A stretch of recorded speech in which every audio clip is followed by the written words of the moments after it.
warahmatullahi wabarakatuh. Alhamdulillahilladzi amarna bil i'tisami bihablih faqala wa'tasimu bihablillahi jami'an wa la tafarraqu. Wassalatu wassalamu ala rasulillahilladzi amarna rabbuna bil iqtida'i ala jami'i sunnati alamatan hubbihi ta'ala faqala qul in kuntum tuhibbuna Allah fattabi'uni yuhibbukumullah wa yaghfir lakum dhunubakum. Allahumma salli wa sallim wa barik ala rasulika al-karim nabiyyika al-amin sayyidina Muhammadin wa ala alihi wa sahbihi wa ummatihi ila yaumiddin. Amma ba'd, fa ya ibadallah, أوصي نفسي وإياكم بتقوى الله فقد فاز المتقون فلا تموتن إلا وأنتم مسلمون. فقال تعالى يا أيها الذين آمنوا اتقوا الله حق تقاته ولا تموتن إلا وأنتم مسلمون. Saudara-saudariku dan pemirsa Akhir TV dimanapun Anda berada, alhamdulillah hari ini kita masih diperkenankan oleh Allah untuk hidup, mencari bekal yang terbaik sebelum kita kembali kepada Allah Subhanahu wa taala sesuai dengan ajal yang telah Allah tetapkan. Alhamdulillah, di antara sekian orang hidup kita masih diberikan kesempatan untuk beriman kepada Allah Subhanahu wa taala sampai dengan saat ini. Alhamdulillah, di antara sekian orang yang beriman kepada Allah, kita mampu membuktikan iman itu dengan mengerjakan amal saleh, khususnya salat subuh yang telah kita tunaikan berjamaah dengan seluruh amalan-amalan sunnahnya. Tersebut dalam Al-Quran surah kedua Al-Baqarah ayat ke-25 bahwa orang-orang yang mampu beriman kepada Allah dan membuktikan imannya dengan menunaikan amal saleh, maka ia mendapat kabar gembira dari Allah, diberikan satu kebahagiaan untuk bisa meraih surga yang dijanjikan dengan segala keindahannya. Allah berfirman, wa basyiril ladzina amanu wa 'amilus shalihat anna lahum jannatin tajri min tahtihal anhar. Berikan kabar gembira kepada orang-orang yang beriman dan mampu membuktikan imannya dengan mengerjakan amal saleh, bahwa mereka telah kami siapkan untuk mereka itu surga-surga yang penuh dengan keindahan, sungai-sungai mengalir di bawahnya. Sedangkan kata iman ketika disandingkan dengan amal saleh pertama yang disebutkan adalah salat. Quran surah kedua Al-Baqarah ayat yang ketiga, alladzina yu'minuna bil ghaib wa yuqimunas shalah. Salat itu dari sekian yang dikerjakan mesti kita jaga setiap waktunya. Diturunkan Quran surah kedua Al-Baqarah ayat 238, hafizu ala salawat, jagalah waktu-waktu salat itu. Di antara waktu-waktu salat yang penting itu adalah salat-salat pertengahan. Maka diteruskan ayatnya, wassalatil wusta wa qumu lillahi qanitin, terkhusus salat-salat pertengahan dan dirikan itu dengan penuh kekhusyuan. Salat pertengahan disebutkan ada dua, pertama adalah subuh, kedua adalah asar. Untuk salat subuh mendapatkan perhatian yang tinggi sehingga turun ayat Quran surah ke-17 ayat 78, aqimis salata liduluki syamsi ila ghasaqil laili wa qur'anal fajr inna qur'anal fajri kana mashhuda. Disebut dengan fajar, waktunya kadang disebut dengan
114 paling kanan sebelah bawah di mushaf ya. Am hasibtum an tadkhulul jannah, apa anda kira begitu mudah untuk memasuki surga? Walamma ya'tikum mathalul ladzina khalau min qablikum, sementara anda belum mendapati ujian seperti orang-orang yang dulu jadi ahli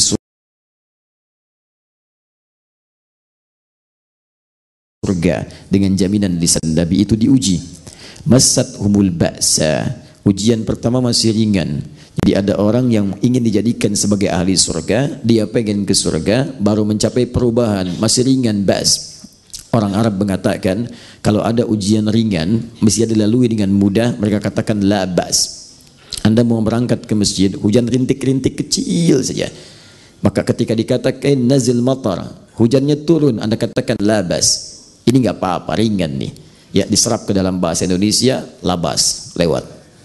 Nah, biasanya demikian. Nggak pernah ke masjid, mulai ke masjid. Begitu ke masjid diuji oleh Allah. Mau berangkat hujan rintik-rintik. Kalau Anda lewat pada yang ini, berarti Anda akan dinaikkan levelnya oleh Allah pada tingkat yang kedua. Anda akan dijadikan sebagai ahlu masjid. Tapi kalau masih belum bisa lewat ini, Anda mesti harus berjuang. Baru berangkat tiba-tiba hujan rintik-rintik. Papa ke masjid, hujan mah kan kecil ada payung. Enggak ah, takut riak. Takut, Masya Allah. Bilang aja males kan. Nanti kalau sudah agak baik, naik yang kedua, dharra. Dharra itu ujian yang sudah berpengaruh kepada fisik. Jadi kalau sudah ada menyentuh fisik namanya dharrun, jamaknya disebut dengan dharra. Nabi Ayyub alaihi salam sakitnya sudah mulai menyentuh kepada fisik sehingga sulit untuk ibadah. Maka beliau bermohon kepada Allah untuk disembuhkan supaya bisa ibadah lagi dengan maksimal. Diabadikan di Quran surah ke-21 ayat 83 sampai 84. Wa ayyuba idnada rabbahu anni massani ad-durru wa anta arhamur rahimin. Darra, hujannya sudah lebat, bikin basah macam-macam, kan? Taib. Kemudian yang ketiga, setelah rintik-rintik hujan lebat masih berangkat ya. Kalau masih berangkat, Anda masih ingin tegak, masih pengen ke masjid, itu tandanya Anda bukan sekedar diinginkan untuk jadi ahli masjid, tapi Anda diinginkan sebagai bagian dari orang-orang yang dimuliakan oleh Allah dengan kenikmatan ibadah di masjid. Tidak cukup dengan amin, itu nanti harus dibuktikan dulu. Nah, yang ketiga ada zilzal, wazulzilu. Zilzal itu ujian yang sudah menggoncang kepada hati. Ya, itu nggak biasa tuh, nggak biasa. Jadi begitu mau berangkat hujannya bukan biasa, ada kilat, ada geluduk, ada macam-macam, der sana sini. Masih berangkat gak? Ya, belum berangkat sudah menggoncang pada jiwa. Aduh, ini kapan berhentinya? Wah, bisa nggak berangkat? Bagaimana aksesnya dan sebagainya? Kalau Anda masih bisa mengatasi itu, kemudian Anda bermohon kepada Allah, ya, ala inna nasrullahil qarib, pertolongan Allah akan diberikan, dan Anda masih terfikir untuk ke masjid, itu artinya Anda sudah mendapatkan kenikmatan iman, halawatul iman, dan pertahankan itu. Jika seseorang sudah mendapatkan kenikmatan iman, artinya peluang ke surga sudah melekat dalam jiwanya. Tinggal istiqamah sampai ia wafat dalam keadaan mendekat kepada Allah Subhanahu wa taala. Saya berbahagia subuh ini karena kita mampu diberi kekuatan untuk belajar. Semoga Allah ringankan langkah kita untuk menuju surga insyaallah, seperti dijanjikan Rasulullah SAW dalam hadis riwayat Ibnu Majah nomor hadis 233, riwayat sahabat Abu Darda radhiyallahu taala anhu. Haddatsana qala Rasulullah SAW, man salaka tariqan yaltamisu fihi ilma sahhalallahu lahu tariqan ilal jannah. Siapa yang menyiapkan dirinya serius menempuh jalan, kemudian dia berusaha untuk mempelajari tuntunan agamanya walaupun cuma sedikit, satu hadis, satu ayat, maka langkahnya itu, perjuangannya akan langsung dicatat oleh Allah untuk meringankan langkahnya ke surga. Semoga kita bisa bergandengan tangan masuk ke surga Allah Subhanahu wa taala dengan keluarga besar kita dan berjumpa dengan Rasulullah sallallahu alaihi wasallam. Kita mulai bahasan kita, tema spesial hari ini tentang Maulid Nabi dalam perspektif fikih ikhtilaf. Ini bahasan yang cukup penting, kadang-kadang menjadi sensitif, banyak dibincangkan, dan juga tidak jarang melahirkan perselisihan karena perbedaan-perbedaan dalam memandangnya. Tapi yang agak aneh adalah ini nggak pernah tuntas. Setiap tahun datang selalu dipersoalkan. Kenapa tidak diselesaikan saja? Setelah itu kemudian dipahami dengan baik, kemudian dipilih mana yang bisa diamalkan sesuai dengan apa yang diyakini. Ini mirip-mirip keyakinan seperti itu. Jadi kalau ada persoalan-persoalan, itu seringkali muncul di setiap waktu tertentu, dibahas lagi. Sama dengan saat muncul Ramadan. Selalu itu yang dibincangkan. Nih, tarawih yang betul, 11 apa 23?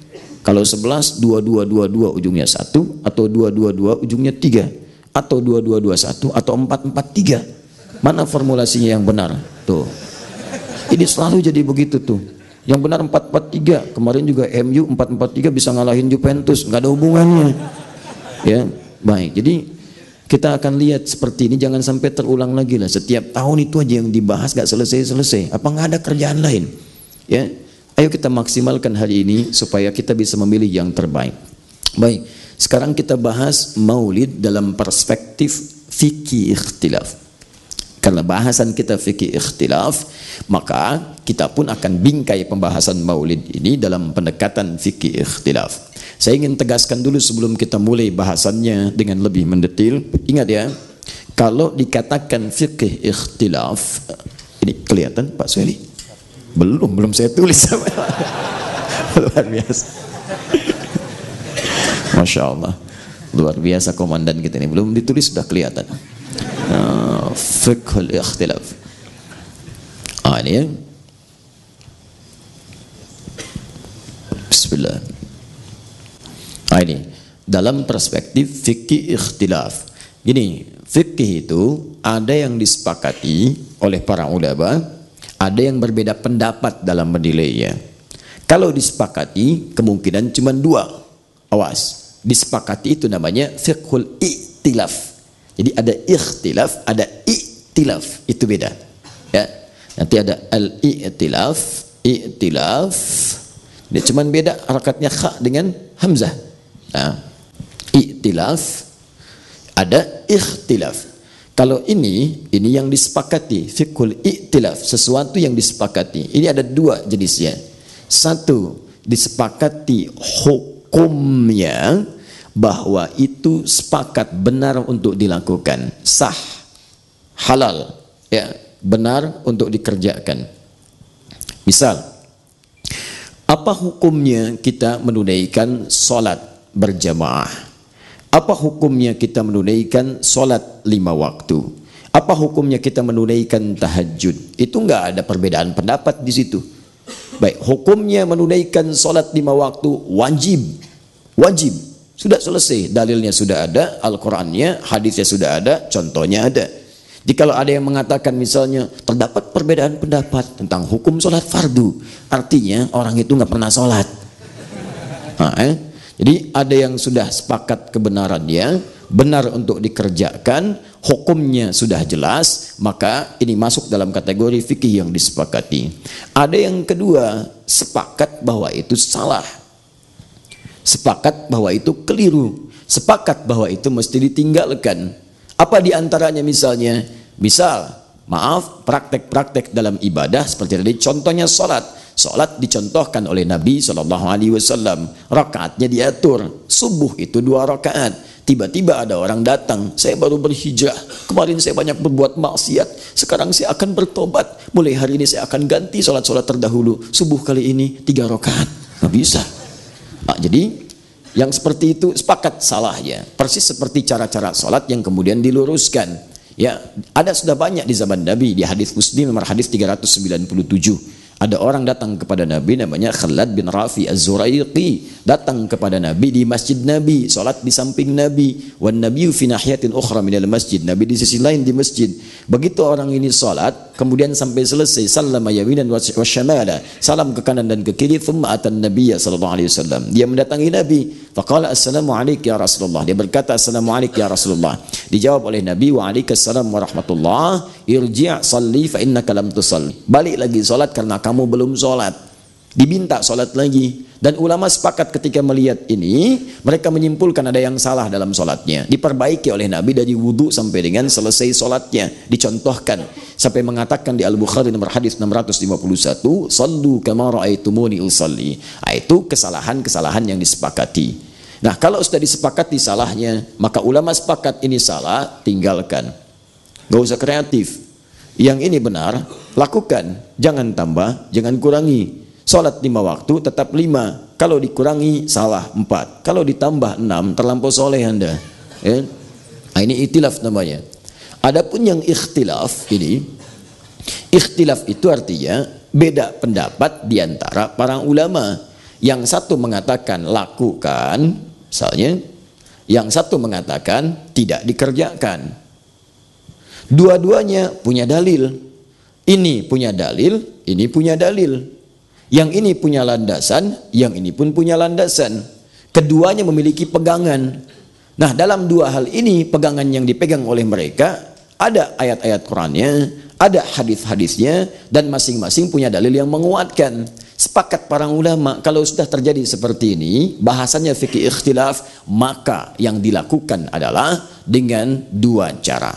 Satu, kalau Anda ingin bahas, maka bahas bandingannya secara objektif. Lihat, ini dalilnya apa saja. Ini dalilnya apa saja. Bandingkan keduanya. Sehingga Anda mengetahui turunan dalilnya, ini pun mengetahui turunan dalilnya. Dalam bahasan seperti ini, dalam fikih disebut dengan fikih muqarin. Pembahasan fikih yang membandingkan di antara pendapat-pendapat yang ada untuk diketahui detil-detil dalilnya. Setelah diketahui ini, maka lakukan yang kedua, yang disebut dengan tarjih namanya. Tarjih, mencari cenderung pendapat yang paling kuat menurut perspektif Anda. Di antara dua dalil ini, dalilnya bagus, Qurannya ada, hadisnya ada. Ini Qurannya ada, hadisnya ada. Menurut Anda mana yang paling kuat untuk diamalkan? Silahkan, begitu Anda memilih salah satu di antara dua ini menunjukkan bahwa itu kecenderungan pilihan Anda. Pilihan yang paling kuat disebut qaulur rajih. Nah, setelah tahu qaulur rajih ini menurut saya pendapatnya ini, lakukan. Yang lain mengatakan jangan lakukan. Maka sikap setelah memilih qaulur rajih ini, kalau orang belajar fikih ikhtilaf, dia akan menghormati pada pilihan yang berbeda. Itu poinnya. Jadi kalau Anda pilih yang ini, saya kerjakan yang ini yang paling kuat. Pilihan Anda kepada yang ini tidak harus menyalahkan kepada orang lain yang memilih yang berbeda.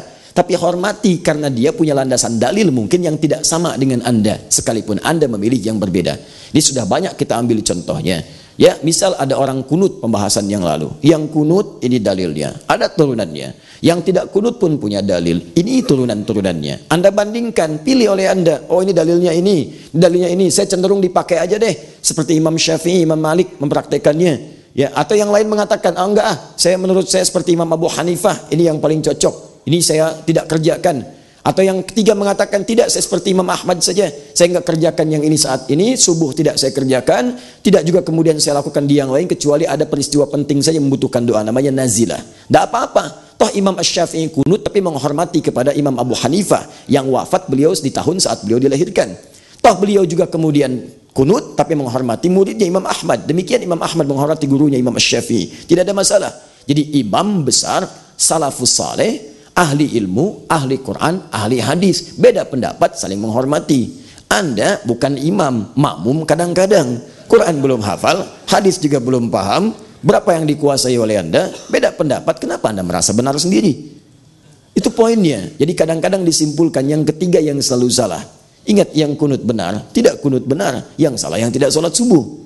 Nah sekarang, kalau pembahasan ini kita naikkan kepada pembahasan maulid dalam perspektif fikih ikhtilaf, artinya ada yang tidak disepakati dalam praktikal maulid itu. Ada yang berpendapat mengerjakannya, ada yang berpendapat tidak melakukannya. Masing-masing ini ada dalilnya. Ini ada landasannya, ini ada landasannya. Maka kita akan belajar untuk menurunkan perbedaan pendapat itu. Yang ini dalilnya apa, yang ini dalilnya apa. Lalu kita kemudian hubungkan keduanya, ambil kesimpulannya. Setelah itu, baru kemudian kita saling menghormati untuk mengambil pilihan masing-masing sesuai dengan apa yang ia condong untuk memilihnya. Jelas sampai sini? Paham? Baik, ya sudah selesai bahasan kita. Sudah jelas, sudah paham, gitu kan? Baik, jazakallah khair. Baik, kalau sudah siap, mari kita mulai. Dan tolong fokus dengan baik, ambil keseluruhan, jangan sebagian-sebagian. Karena sering materi ini suka dipotong. Ya, saat dipotong itu kemudian masing-masing sesuai selera menampilkannya. Kalau yang pro ditampilkan bagian pro-nya, kalau yang kontra ditampilkan bagian kontranya. Sibuklah kemudian saling berselisih satu dengan yang lainnya. Saya pernah materi ini disampaikan oleh saya di Tanah Kusir. Saya bahas kemudian dengan terperinci, dipotong videonya, ditampilkan di satu masyarakat, terjadilah keributan di masyarakat itu. Hampir tawuran satu masyarakat itu. Anda bayangkan, ya. Yuk kita maksimalkan bahasan kita. Baik, bisa saya menulis di sebelah sana ya, kecuali kalau ini kita hapus dulu. Mana penghapusnya?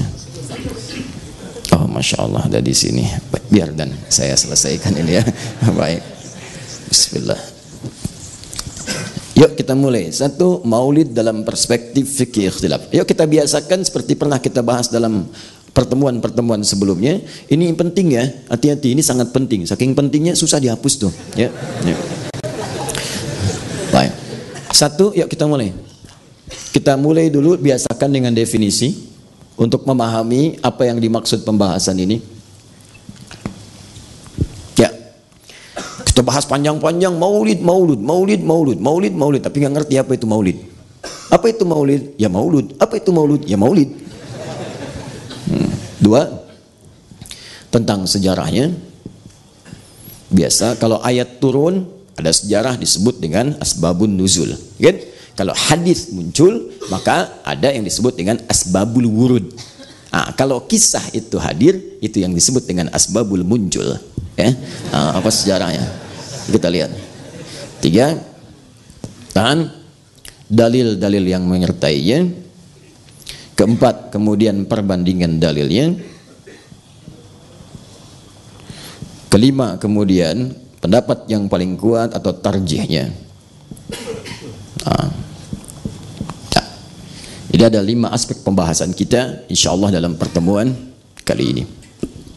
Baik, kita mulai bagian pertama, definisi. Ada yang menyebutkan maulid, ada yang menyebut maulud, maulid Nabi. Saya tulis begini, yang pertama maulid. Yang kedua maulud, mauludun. Jadi ini maulid, yang ini maulud. Baik. Kira-kira yang benar mana? Maulid atau maulud? Yang maulid angkat tangan. Anda maulid? Alhamdulillah. Ada maulid di sini. Baik. Yang berpendapat maulud yang benar angkat tangan. Baik, tuh. Ya, ada yang maulud, ada yang maulid. Sisanya wallahu a'lam. Ya. Lihat sini. Ini mesti tahu dulu nih, ada maulud Nabi, maulid Nabi. Bikin spanduk, satu maulud, satu maulid. Apa yang mau dicapai dari istilah itu? Kalau disebutkan maulid yang ini, itu berarti waktunya. Hari lahir. Hari lahir. Atau waktu kelahiran. Mencakup harinya, mencakup juga bulannya, ya, mencakup juga tahunnya. Baik. Hari apa, bulan apa, tahun. Itu standar dari sejak sebelum jahiliyah ke jahiliyah sampai sekarang milenial. Silakan kalau Anda masuk misalnya mengisi di formulir apapun, mau ke bank, mau ke macam-macam dan sebagainya. Maka formulasi tempat tanggal lahir itu begitu masuk tanggal, selalu waktunya adalah tanggalnya berapa, bulannya apa, kemudian tahunnya tahun berapa. Itu standar. Jadi kalau disebutkan maulid, yang dimaksud waktunya. Kalau disebutkan maulud, itu yang dimaksud baiknya, sosoknya. Siapa yang lahir? Ya, siapa? Kalau ini kapan lahir? Kalau yang ini siapa yang lahir? Sosoknya. Yang dibahas hal yang segala yang terkait dengan sosok yang lahir itu. Ya, siapa yang lahir itu? Kemudian apa keistimewaan yang melekat pada orang yang lahir itu? Membawa misi apa ia dalam kelahirannya itu? Bagaimana keteladanan yang ditampilkan kemudian dalam kehidupan orang-orang atau orang yang lahir itu. Jadi kalau kita berbicara tentang maulud, maka yang dibahas adalah sosoknya. Kalau kita berbicara tentang maulid, maka yang dibahas adalah waktu kelahirannya. Nah, saya ingin sepakat dulu, kita bahas maulud atau maulid hari ini. Udah, jangan acungkan tangan. Antum yang maulud, mau bahas apa? Dua-duanya. Maulid, mau bahas apa? Dua-duanya. Pilih dua atau satu? 2, alah terserah lah. Ya, terserah. Ya, dah sini. Baik, kita pelan-pelan turunkan antara maulud dengan maulid. Kalau kita bahas maulid, betul, jangan dipotong tuh. Kalau kita bahas maulid, maka ini terkait dengan waktu kelahiran Nabi sallallahu alaihi wasallam. Ini baru pengertian bahasa. Kita belum bahas pengertian tentang fikihnya atau istilah yang kita ingin urai pada kesempatan kali ini. Maulid terkait dengan waktunya, kapan lahir. Kalau kita sandingkan ini dengan Nabi, maulidun Nabi artinya kapan Nabi lahir. Ya, sepakat para ulama berdasarkan hadis riwayat Muslim. Hadis riwayat Muslim, nomor hadis 1162. Rawinya yang meriwayatkan hadisnya namanya Abu Qatadah Al-Ansari. Ya. Abu Qatadah Al-Ansari. Ini menunjukkan dari Ansar. Kalau Ansar berarti orang Madinah. Baik, meriwayatkan hadis ya dari Nabi sallallahu alaihi wasallam, haddatsana qala Rasulullah sallallahu alaihi wasallam indama suila, Nabi SAW menjawab ketika ditanya tentang puasa hari Senin yang beliau lakukan itu. Maka beliau menjawab, dzalika yauma wulidtu fihi. Hari itu adalah hari saat aku dilahirkan. Hari Senin. Berdasarkan keterangan hadis ini, maka kita jawab harinya hari Senin. Ketemu sekarang? Baik, jadi kalau Nabi itu masuk hari kelahirannya, yang dilakukan oleh beliau bukan tiup lilin, karena lilin tidak ada, kan? Bukan tiup kompor, karena kompor tidak ada. Baik, bukan berarti harus ditiup, bukan karena lilin ada atau tidak ada kemudian mesti ditiup, bukan. Yang dilakukan adalah jika masuk hari kelahirannya Nabi menunaikan puasa. Ini kita bisa contoh. Kalau Anda masuk hari-hari lahir, silakan biasakan. Daripada tiup lilinnya, happy birthday tuyul. Tuyul tambah L ya. Baik, misal. Nggak ada kerjaan yang seperti itu, ngapain? Contoh dari Nabinya puasa. Apa esensi puasa itu? 2. Esensi puasa cuma 2. 1, meningkatkan takwa. Karena itu ayat puasa ditutup dengan kalimat peningkatan takwa. Quran surah kedua ayat 183. Ya ayyuhalladzina amanu kutiba alaikumussyam kama kutiba alal ladzina min qablikum la'allakum tattaqun, supaya takwa meningkat. Takwa itu peningkatannya wujudnya dalam bentuk ibadah. Salatnya meningkat, baca Qurannya meningkat, infaknya meningkat. Karena itu orang puasa kecenderungannya pasti akan meningkat ibadahnya. Silahkan cek, sebelum Ramadan tiba, salat-salat Anda mungkin cukup yang fardu. Ya ketinggalan fardu biasa-biasa, masuk Ramadan ketinggalan sunnah, gelisah antum. Sunnah itu bisa dikejar saat Ramadan. Sebelum puasa yang dibaca Al-Quran, saat masuk puasa nggak baca Quran, Al-Quran nggak enak rasanya. Saat sebelum puasa yang minta di depan mata, kasat mata belum tentu dikasih. Saat puasa yang nggak kelihatan dicatat. Berapa miskinnya di sini, berapa yatimnya, berapa du'afanya dicatat oleh antum tuh. Itulah puasa yang mendorong kita meningkatkan ibadah.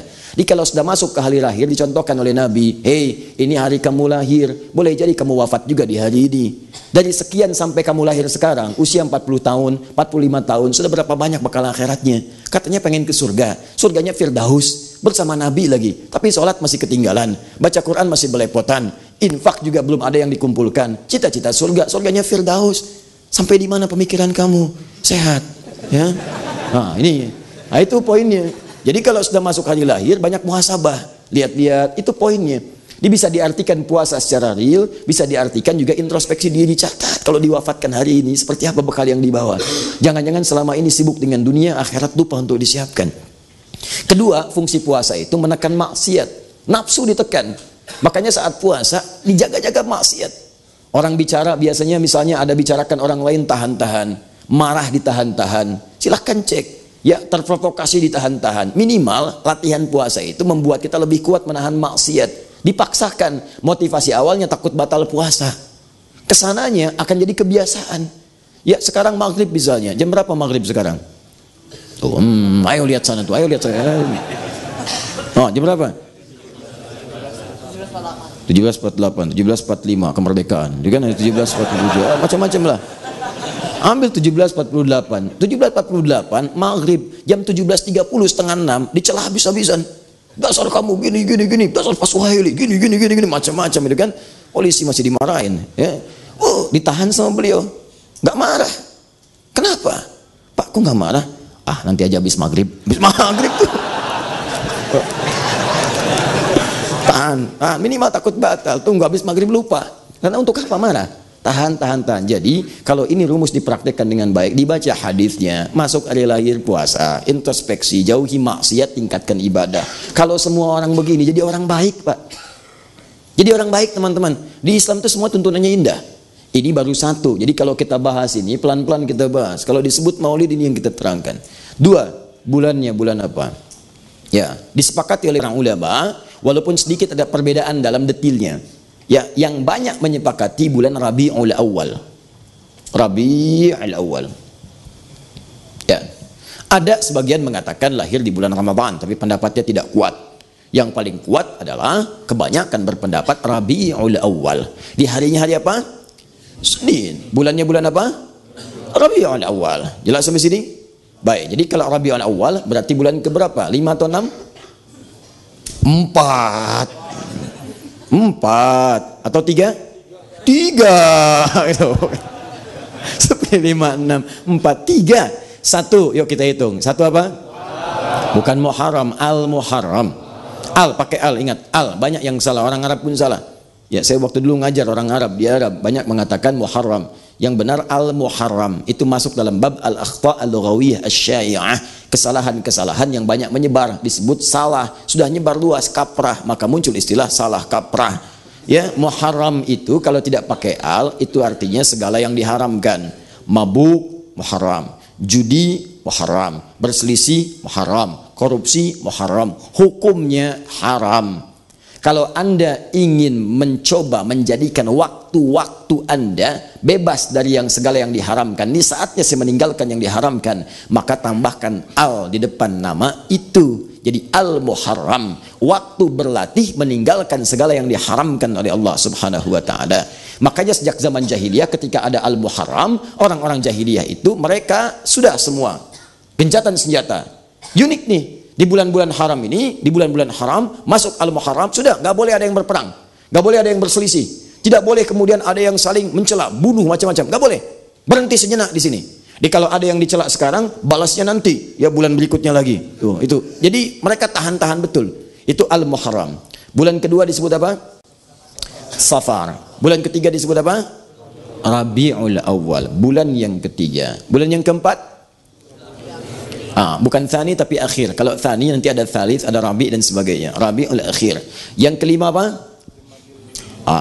Jumadil Awal atau Jumadil Thani? Bukan Jumadil Awal, bukan Jumadil Thani. Yang benar Jumada Al-Ula. Kalau Jumadi itu orangnya. Kalau Jumada musimnya. Jumada itu musim gugur, kering. Di gugur kering, bunga-bunga sudah mulai rontok, daun-daun sudah turun, kering, itu Jumada. Kalau orangnya Jumadi. Nah itu tapi dalam bahasa Arab, ingat ya, bukan dalam bahasa Jawa. Orang yang kering gitu kan, susah senyum, diem aja. Kayak keindahan tuh gugur dari dalam dirinya, ya. Di wajahnya nggak ada aura kebaikan. Baik, misalnya namanya Husen, tapi begitu ditanya, "Apa kabar?" Jumadi. Nah, berarti itu Jumada ya. Jumadal ula, Jumadal akhirah. Tujuh apa? Tujuh apa? Syaban atau Ramadan? Rajab, ya, Rajab, 7 Rajab, 8 Sya'ban, 9 Ramadan, 10 Syawal, 11 Dzulqa'dah atau Dzulqaidah? Bukan Dzulqa'dah, bukan Dzulqaidah, Dzulqi'dah. Ya, Dzulqi'dah. Jangan ngarang ya, jangan ngarang. Baik. Dzulqa'dah, kalau qa'dah itu artinya duduk terus bangun lagi, duduk singkat, duduk begini, bangun lagi, itu isim murrah namanya qa'dah. Kalau qi'dah seperti ini, itu artinya duduk santai sambil minum teh, minum kopi, gitu kan, dan sebagainya, itu qi'dah. Kenapa bulan ke-11 disebut duduk-duduk santai?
Prabu Siliwangi punya kekuasaan sangat panjang dari Banten membentang sampai ke perbatasan Jawa. Ketika sedang inspeksi mendengar ada suara yang sangat indah.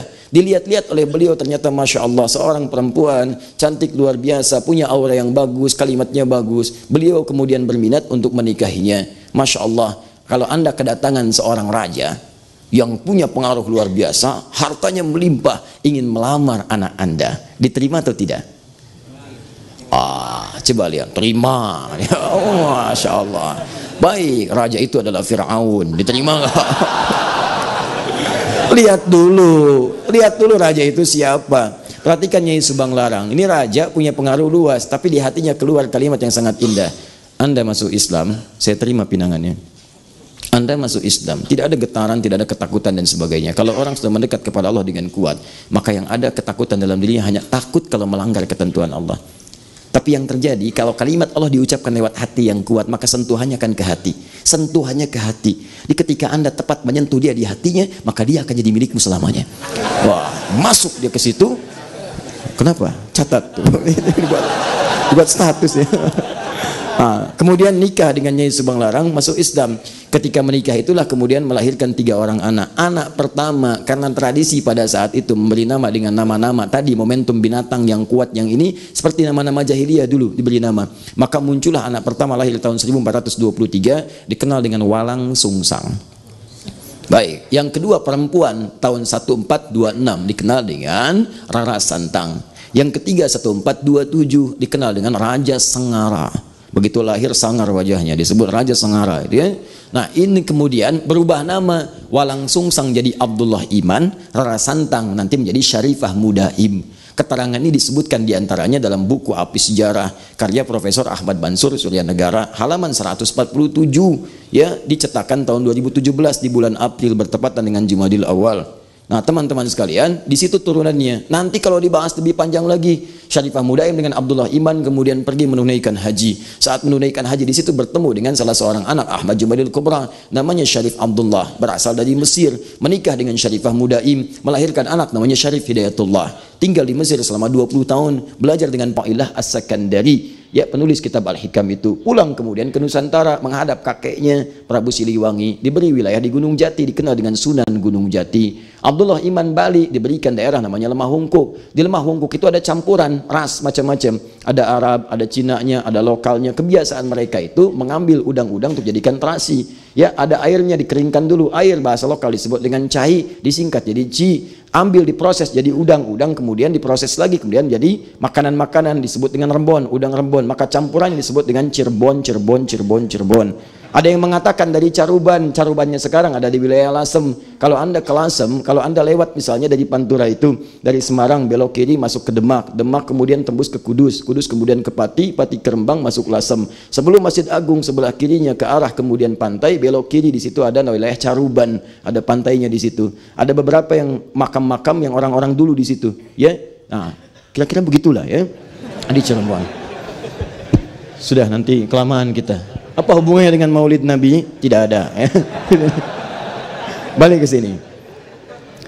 Nah, jadi tahun-tahun nama-nama hewan itu biasa dulu-dulu tuh muncul seperti itu untuk mengenang peristiwa. Paling gampang ada peristiwa apa, itu yang dimasukkan. Nah, setelah datangnya Islam nanti diatur tertib, kalender jadi tertib, penanggalannya ada, tahunnya ada, bahkan nama-namanya dikembalikan kepada nama-nama yang terbaik. Bahkan di masa Nabi, Nabi melarang para sahabat untuk menggunakan nama-nama satu yang sifatnya makruh. Makruh itu kesannya buruk, bisa menjadikan jelek bagi dirinya walaupun tidak langsung haram. Bisa nama-nama yang mengundang bencana. Jadi jangan berikan nama-nama walaupun Anda melihatnya enak, tapi jangan diberikan seperti itu. Seperti nama-nama yang mengundang misalnya orang lain menertawakan dia, diberi nama dengan pelawak misalnya, kan? Atau diberi nama dengan yang mendatangkan musibah. Siapa ini? Ini si sedih berkali-kali, ya kan? Nah, itu nggak boleh.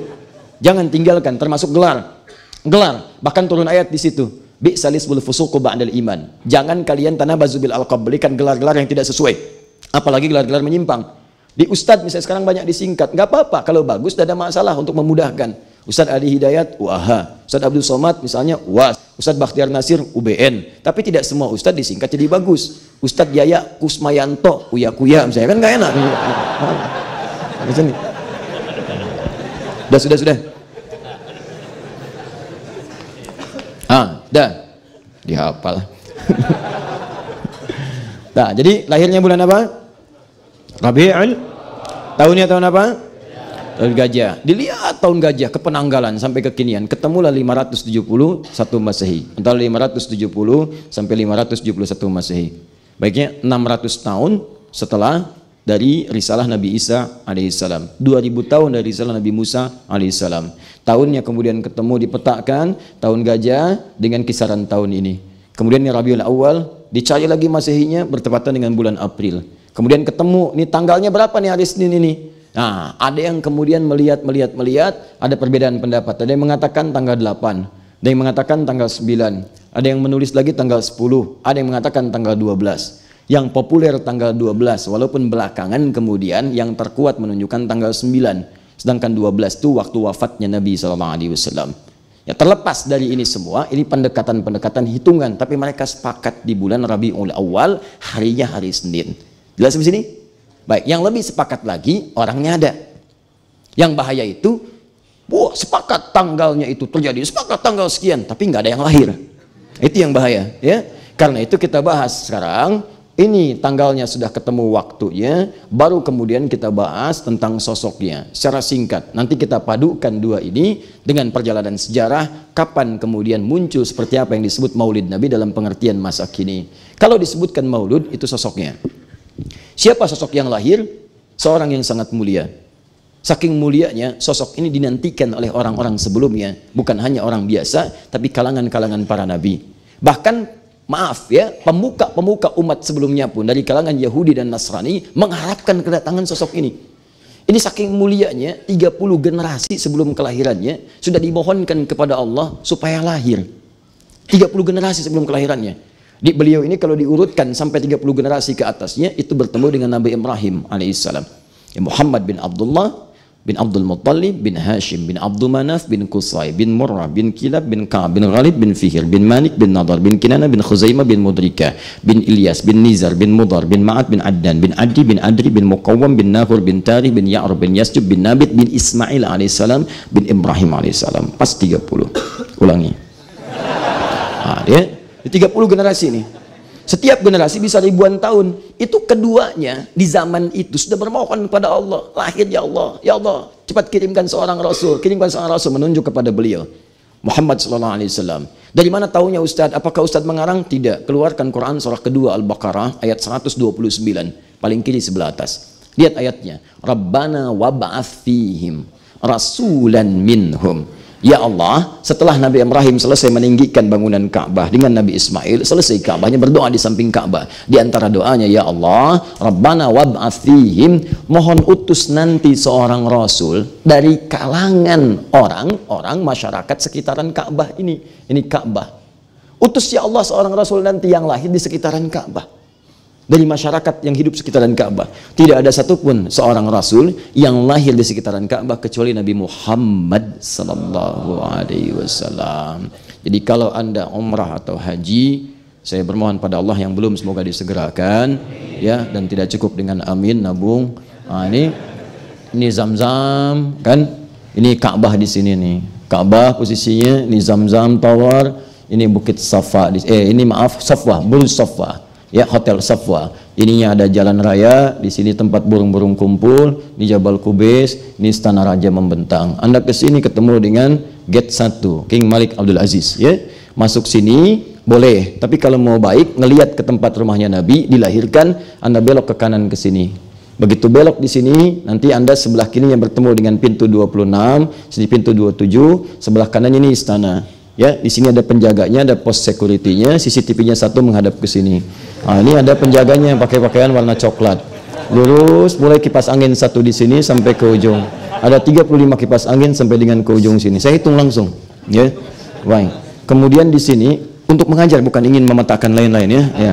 Nah, ini ke sini ada Babun Nabi di sini, gate Babun Nabi. Terus ada sebelumnya Babul Ali, kemudian di sini ada Babus Salam. Babus Salam ini sebetulnya sunnahnya dari sini masuknya. Ya. Babus Salam, sunnah dari sini. Kenapa dari sini? Karena nanti kalau masuk dari sini langsung ketemu Bukit Safa untuk sa'i, bersamaan dengan Safa langsung nanti ketemu Ka'bah dari sisi Hajar Aswad. Jadi Anda nggak perlu muter-muter lagi. Ya, masuk lewat sini. Turun ada dua jalan. Di sini menggunakan tangga biasa, ini eskalator, ini tangga biasa. Yang jaga di sini satu orang, kursinya warna merah, orangnya gadok, pakai jubah putih. Ini kursi warna hijau sebelah sini. Lurus ke sini, sekitar jarak 150 meter, lurus ke arah sini, lurus, ya ada bukit di sini. Di bawah bukit itu ada bangunan warna krem. Samping bangunan warna krem itu ada tempat untuk ngambil air zam-zam dengan menggunakan jirigen. Jirigen ini dijual dua jenis. Yang jenis pertama agak kecil itu 5 real harganya. Yang besar itu 10 real harganya. Jadi kalau Anda mau ke hotel bawa jirigen isi air zam-zam, jangan ngambil di keran-keran sekitaran masjid. Datang ke wilayah ini, gratis. Ya, masukkan ke situ, bawa. Sampingnya persis tempat lahirnya Nabi Sallallahu Alaihi Wasallam. Di tempat ini sekarang disamarkan namanya di Al-Maktabul Qadimah, museum, perpustakaan lama. Di situ ada buku-buku untuk belajar. Kadang minta Anda dikasih. Cuma kenapa disamarkan? Karena banyak orang mengkultuskan tempat itu sampai salah ibadah. Ini yang salah. Ini yang keliru. Jadi sudah tahu Ka'bahnya di sini, kadang-kadang ada yang sholat ngadep ke sini. Ada yang ngelepas baju luarnya. Ada yang ngelepas syalnya, diusap-usapkan ke sini, sampai dibuatlah kemudian peringatan di dinding yang sebelah sini. Ada tulisan, ada gambar orang begitu dicoret silang seperti ini, ditulis, tidak benar melakukan ini salah, ditulis dalilnya, ditulis dengan bahasa Arab, dengan bahasa Inggris, dengan bahasa Urdu, plus bahasa Indonesia. Artinya ada orang Indonesia yang pernah salah juga, makanya ditulis pakai bahasa Indonesia. Ya, kalau ditulis tidak pakai bahasa Indonesia, tidak ada orang Indonesia ke situ. Buktinya nggak ada bahasa Jepang, nggak ada bahasa Cina. Padahal orang Jepang ada ke situ, orang Cina ada, tapi ditulis dalam bahasa Indonesia. Ada yang keliru. Artinya sejarah, secara sejarah jelas. Yang lahir di sekitaran Ka'bah cuma sosok ini, di tempatnya ada, sampai sekarang posisinya ada. Siapa yang lahir di situ? Seorang yang dimohonkan oleh Nabi Ibrahim dan Nabi Ismail. Bayangkan 30 generasi sebelumnya sudah memohon kepada Allah. Nanti dikabulkan oleh Allah. Saat dikabulkan keterangannya di Quran surah kedua ayat 151, paling kanan sebelah bawah. Yang menarik begini, Nabi Ibrahim, Nabi Ismail mintanya 4. Rabbana wab'ats fihim rasulan minhum yatlu 'alaihim ayatika. 1. Wa yu'allimuhumul kitab. 2. Wal hikmah. 3. Wa yuzakkihim. 4. Innaka antal azizul hakim. Tapi saat dikabulkan 5. Lihat keutamaan Nabi Muhammad. Keutamaan Nabi Muhammad sallallahu alaihi wasallam. Diminta 4, dikasih 5. Buka Al-Baqarah ayat 151, paling kanan sebelah bawah. Kama arsalna fikum rasulan minkum. Kami kabulkan nih, kami utus seorang rasul dari kalangan kalian. Yatslu alaikum ayatina. 1. Wa yuzakkikum. 2. Wa yu'allimukumul kitaba. 3. Wal hikmah. 4. 5. Wa yu'allimukum ma lam takunu ta'lamun. Kemuliaan Nabi Muhammad sallallahu alaihi wasallam diminta 4, dijawab 5. Nabi Musa menghadap ke Firaun untuk berdakwah. Berdoa, Rabbi shrah li sadri wa yassir li. Ya Allah, mohon lapangkan hatiku. Kalau dicela aku bisa menerima. Sabar aku, mudahkan urusanku. Nabi Musa itu kurang apa? Nabi Rasul dekat dengan Allah, berdoa kepada Allah, dikabulkan. Nabi Muhammad belum berdoa, turun ayat. Musa minta Rabbi syrahli. Nabi Muhammad belum minta alam nashrah laka sadrak. Perhatikan, Nabi Musa Rabbi syrahli sadri. Ya Allah, lapangkan hatiku, lapangkan jiwaku. Ya, minta dikabulkan. Nabi Muhammad belum minta turun ayat alam nashrah laka sadrak. Musa minta wa yassirli amri, dikabulkan. Nabi Muhammad gak minta turun ayat wa nuyassiruka lil yusra. Nabi Isa alaihissalam jaraknya 600 tahun sebelum kedatangan Nabi Muhammad SAW, sama. Bahkan sebelum lahir sudah ngasih kabar gembira kepada umatnya. Buka Quran surah 61 ayat ke-6 itu, paling kiri sebelah atas. Wa mubasysyara bi rasulin ya'ti min ba'di ismuhu Ahmad. Ngasih kabar ke umatnya, saya kasih kabar gembira ya, akan datang kabar gembira. Ini hukum dunia mengatakan kabar gembira itu dikasih tahu kalau bayinya sudah lahir. Ini bayinya belum lahir 600 tahun sebelumnya udah ngasih kabar gembira. Ginilah, antum misalnya, maaf ya. Siapa nama? Akbar. Masya Allah. Akbar apa? Saya panggil Muhammad Akbar Firdaus. Pakai awalan ya. Jangan tunggal. Akbar, Muhammad Akbar Firdaus. Saya panggil, tiga-tiganya bagus lah. Saya panggil Muhammad misalnya ya. Firdaus, Akbar Firdaus. Saya panggil Firdaus sajalah. Firdaus, Masya Allah, ngasih kabar ke temannya. Siapa namanya? Fajri, Masya Allah. Fajri, Alhamdulillah, saya punya anak. Siapa namanya? Muhammad. Gimana anaknya? Nanti setelah menikah. Kira-kira gimana respon antum? Di mana-mana orang ngasih kabar gembira, lahir bayinya ngasih kabar gembira. Ini saking mulia Nabi Muhammad SAW, saking mulianya belum lahir sudah ngasih kabar gembira. Saking senangnya dengan kedatangan Nabi Muhammad SAW. Padahal 600 tahun sebelum datang. Saking bahagianya Nabi Isa mengatakan pada umatnya, Nabi Isa, Mesias, Yesus mengatakan pada umatnya, akan datang Rasul setelah aku. Aku Nabi, aku Rasul, tapi setelah aku akan datang Rasul yang sangat mulia. Ismuhu Ahmad. Gembira padahal belum lahir. Anda bayangkan, Nabi Isa itu Nabi, Rasul. Lahirnya luar biasa, wafatnya luar biasa. Naik ke langit kemudian diangkat dengan cara yang sangat luar biasa. Nabi belum lahir sudah gembira. Ente siapa? Nabi bukan, Rasul juga bukan, surga belum ada jaminan, amalan masih berantakan, hisab menegangkan. Nggak ada kegembiraan di hadapan Nabi Anda Sallallahu Alaihi Wasallam. Itu siapa? Dia aneh kalau ada orang yang nggak gembira. Nabi Rasul ya gembira, masa antum bukan Nabi bukan Rasul nggak gembira? Paham ya? Tuh, awas. Nah ini sangat menarik teman-teman sekalian. Nah, nanti kita lihat Nabi Isa ngasih nama siapa? Disebutkan dengan nama apa? Ahmad. Lihat Ahmad. Ini saya bahas dengan tuntas dulu nih. Ini masih pengantar nih, belum ke intinya. Ahmad. Sementara ketika diberi nama beliau lahir, diberi nama dengan apa? Muhammad. Bahkan disebutkan dalam Quran 4 kali, Ahmad sekali. Lihat nih, di antara mukjizat penamaannya, jarang disebutkan ini. Ahmad sekali disebut dengan Muhammad 4 kali. Lihat baik-baik, Muhammad 4 kali. Quran surah 3 ayat 144, Quran surah 33 ayat ke-40, Quran surah ke-47 dengan namanya ayat kedua, dan Quran surah ke-48 ayat 29. 4 kali dengan nama Muhammad, sekali dengan nama Ahmad. Kalau disebutkan Muhammad, itu bentuk superlatif, sighah mubalaghah dari kata Mahmud, yang punya hubungan baik dengan sesama, hablum minan nas, dengan lingkungan bahkan. Sehingga datang pujian mengalir kepadanya. Kalau Anda dipuji dari luar, itu disebut dengan Mahmudun, persis seperti Mukarram. Ya, Al-Mukarram, artinya melekat pujian kepadanya. Karena hubungan baik dengan sekitarannya. Perhatian, bagus, baik. Jangankan pada manusia, pada hewan, itu luar biasa perhatian. Bahkan saat orang menyembelih, oleh Nabi diperhatikan, hei jangan sakiti hewannya. Idza dzabhtum fa ahsinu dzibhah. Kalau kalian menyembelih, sempurnakan sembelihan, baguskan. Jangan berikan penderitaan kepada hewan. Karena itu dicontohkan sekali goresan.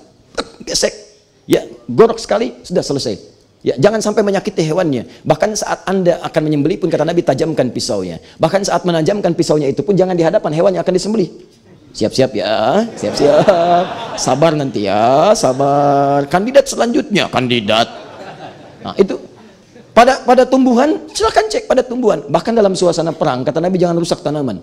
Jangan rusak tanaman. Di mana ada peraturan peperangan, nggak boleh merusak sekitarannya. Di Islam itu indah.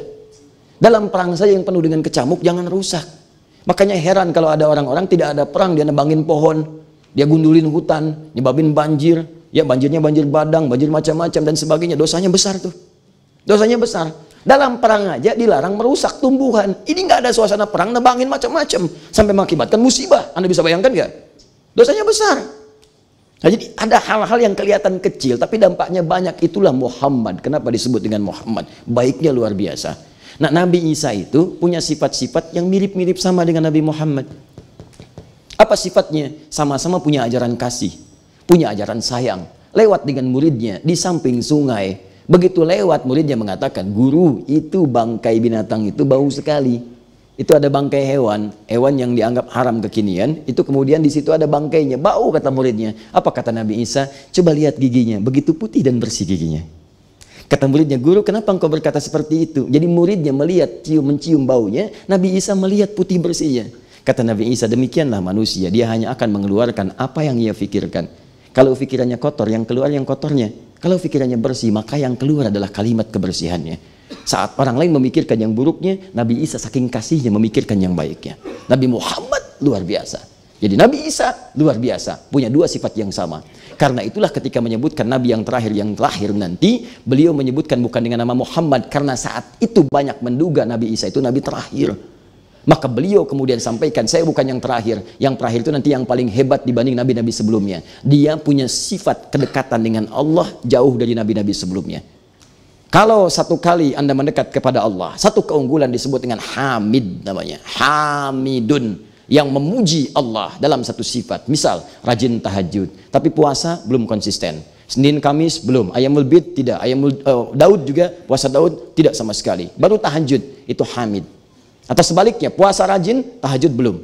Tapi kalau tahajud dikerjakan, maaf, puasa dilakukan, sedekah yang paling bagus, yang paling mulia, maka berubah jadi bentuk superlatif. Dari Hamid jadi Ahmad. Kenapa beliau disebut Ahmad? Karena sifat kedekatannya dengan Allah luar biasa. Silahkan cek sedekahnya, tak tertandingi. Kesaksian Ibnu Abbas, kalau sudah masuk Ramadan apalagi masa pemberiannya Nabi seakan-akan tak terhentikan. Kasih, kasih, kasih. Dan hebatnya bagaikan angin yang bertiup dengan sepoi-sepoi. Ngasihnya tuh enak, lembut, nyaman. Ya kan ada orang ngasih tuh kadang-kadang ngasih tapi mukanya nggak ngenakin. Ya tidak. Ini Pak, silahkan ambil. Aduh Pak, terima kasih. Nggak apa-apa, itu kan hak Bapak infak. Bapak kan miskin. Nabi tahajudnya silahkan cek Al-Bukhari nomor hadis 2008 sampai 2010. Sampai kata Sayyidah Aisyah, sampai terseduh mengatakan sampai bengkak-bengkak kakinya. Padahal beliau madmun bil jannah, dijamin surga, maksum minal maksiyah, dijaga dari maksiat. Ditanya kenapa mesti begini? Apa jawabnya? Santai aja. Afala akunu abdan syakura? Apa enggak boleh aku menjadi hamba yang bersyukur dengan semua nikmat itu? Enggak tertandingi. Enggak tertandingi. Bacaan Qur'annya, tilawahnya, murojaahnya, sampai murojaah dengan malaikat, murojaah dengan sahabatnya. Ibnu Mas'ud tolong bacakan ayat ini, ya Rasulullah, ayat itu kan turun pada Anda. Apa tidak boleh aku mendengar dari yang lain? Masih tidak gengsi mendengar dari yang lain. Bacakan, dengarkan. Itu luar biasa. Semuanya terkumpul pada beliau, kemuliaan, kedekatan dengan Allah. Makanya disebut orang paling takwa yang pernah hadir di bumi. Karena dekatnya dengan Allah, maka dinamai dengan Ahmad. Ingat, semua nama yang melekat pada Nabi Muhammad mulia, bentuknya sifat, bukan zat. Kalau zat itu untuk membedakan satu dengan yang lainnya. Fajri, oh, yang nengok Fajri, bukan Muhammad Akbar. Untuk membedakan, ketika saya panggil si A, yang nengok si A, bukan yang lain. Itu zat namanya. Yang kedua sifat. Sifat itu melekat kepada zat dengan keunggulan yang melekat di dalamnya. Jujur sifat, sabar sifat, baik sifat. Nama Nabi Muhammad dengan izin Allah yang melekat kepadanya semuanya sifat, bukan zat. Kenapa? Untuk menunjukkan keabadian, kemuliaan sifatnya sehingga bisa diteladani dalam setiap waktu. Sifat yang terus berjenjang diteladani setiap waktu disebut dengan uswah namanya.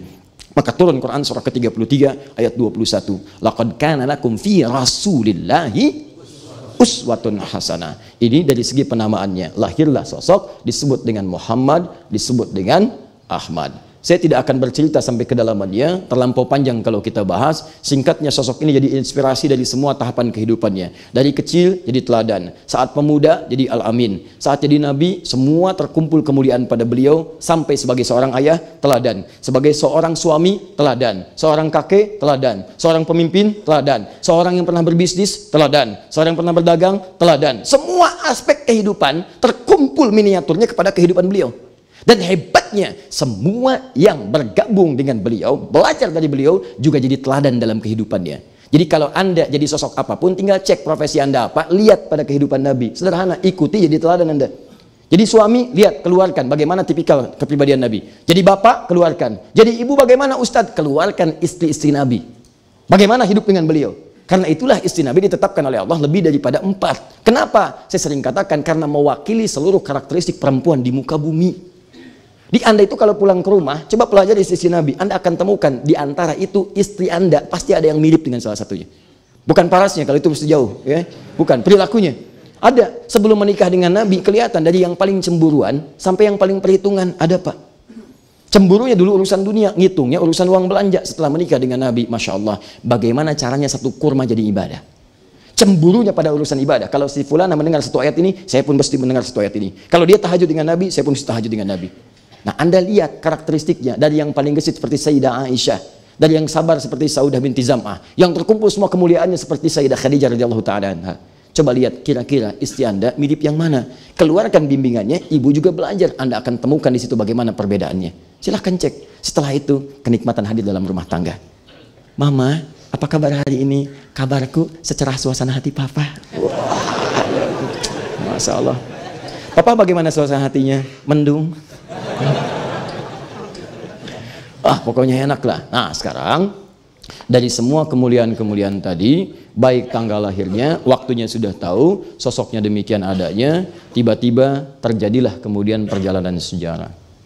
Kita baru ini nih, udah 5:30. Nah, sekarang masuk perjalanan sejarah. Wafat Nabi SAW. Beliau manusia, dan sifat manusia pasti akan mendapati maut. Maut mengambil nafas. Quran surah 3 ayat 185. Kullu nafsin dha'iqatul maut. Jadi setiap yang berjiwa, nafasnya pasti akan diambil oleh maut sehingga tidak bernafas lagi. Kalau sudah sebelum diambil jadi mayyitun, ada tasydidnya. Quran surah 39 ayat 30. Innaka mayyitun. kalian pasti akan wafat. Diambil nafasnya. Oleh siapa? Oleh malakul maut. Quran surah 32 ayat 11. Ya, qul yatawaffakum malakul mautil ladzi wukkila bikum. Katakan kalian akan diwafatkan oleh malakul maut. Diambil kemudian jadilah mayit, wafat dia. Ya, Rasulullah SAW kemudian wafat, diteruskan perjuangan oleh para sahabat, orang-orang soleh setelahnya, sampailah tiba kemudian masa-masa orang mulai lupa dengan perjuangan-perjuangan beliau. Orang mulai menyimpang dari beberapa hal dalam kehidupannya. Dia jadi semakin meluas, sama persis. Zaman-zaman kita itu kalau sudah menyebar, luas ajaran dan sebagainya, semakin lupa dengan ajaran-ajaran pokoknya. Zaman Nabi Adam awalnya kuat. Ketika menyebar, sudah syu'ubah wa qabail, Quran surah 49 ayat 13. Muncul menyebar. Tadinya banyak orang soleh bimbing, meninggal 5 orang. Begitu meninggal itu 5 orang, ada Suwa, ada Ya'uq, ada Yaguth dan sebagainya. Meninggal, orang mulai lupa. Ingin ingat. Pada yang meninggal itu mulai bikin patung. Dari bikin patung melihat seperti yang ada yang melihat. Dari situ bikin sesajen dan sebagainya. Maka muncul penyembahan baru, muncul ada solusi. Nah, saat meluas itu, khususnya di sekitaran tahun 362 Hijrah sampai dengan tahun 567 Hijrah, ada yang menyebut tahunnya dari kisaran tahun 549 sampai dengan 630. Ada yang menyebut tahun 567 sampai dengan 640 Hijrah. Di tahun-tahun ini masa-masa krisis ketika orang sudah mulai lupa dengan perjuangan Nabi SAW. Sehingga banyak kemudian dari orang-orang yang sebelumnya masa-masa peperangan itu telah kemudian ditaklukkan dan dibuka kebaikan-kebaikannya, mereka kemudian memendam dendam kembali untuk menghimpun kekuatan dan mulai menyerang orang-orang Islam lagi. Karena lupa inilah kemudian menjadi lemah keadaan umat Islam pada saat itu. Lupa dengan nabinya, lupa dengan tuntunannya dan semacamnya. Maka momentum ketika lahirnya Nabi SAW di bulan Rabiul Awal itu dihidupkan kembali di masa-masa ini untuk mengenalkan Nabi SAW. Ada yang mengatakan dihidupkan pada tanggal ini, tahun-tahun kisaran tahun ini di wilayah Mesir pada dinasti Fatimiyah, dinasti Ubaidiyah. Siapa yang menghidupkan namanya? Abu Tamim. Abu Tamim, sekali lagi, ya, Mu'izzuddin atau Al-Mu'izz lidinillah. Ya, Mu'izzuddin atau Al-Mu'izz lidinillah. Abu Tamim Al-Mu'izz lidinillah. Dihidupkan di kisaran tahun 362 567 Hijriah di wilayah Mesir. Ini pendapat pertama mengatakan haluannya adalah Syiah. Ini haluan pertama, Syiah. Ini pendapat pertama. Dia hidupkan. Cuma untuk perayaan, mengenalkan, disebutkan namanya siapa, lahirnya di mana, ibunya siapa, bapaknya siapa dan seterusnya untuk mengenalkan kembali. Ada yang menyebutkan bukan ini yang mempopulerkan ini. Yang mempopulerkannya adalah nih kisaran masa 549 sampai 630. Di wilayah mana? Irbil. Irbil ada di mana? Di Irak. Siapa yang mempopulerkan pada saat itu? Yang mempopulerkan pada saat itu namanya Muzaffar. Beliau muhafidz Irbil, gubernur provinsi Irbil di wilayah Irak. Gelarnya kunyahnya Abu Sa'id Muzaffar Kukabari. Beliau mempopulerkan ini, mengumpulkan para ulama-ulama karena banyak kecenderungan dah lupa dengan Nabi, para pemudanya, para macam-macam dikumpulkan oleh beliau, ulamanya dikumpulkan, para ahli tasawuf dikumpulkan, para alim dikumpulkan, ustaz-ustaz dikumpulkan supaya menjelaskan tentang keutamaan Nabi sallallahu alaihi wasallam. Jelaskan lagi ke pemuda supaya ingat dengan Nabi, jelaskan lagi siapa sosoknya, apa kemuliaannya, apa macam-macamnya. Kumpul mereka membahas, kumpul. Ada yang bikin syair, ada yang bikin qasidah, ya. Tahu qasidah enggak? Awas kalau qasidah apa? Tang gitu. Bukan. Qasidah itu bukan rebana. Qasidah itu asalnya adalah bait-bait syair yang sudah masuk kepada 7 bait. Di syair itu disebut syair. Kalau 1 bait disebut yatim. 1 bait aja.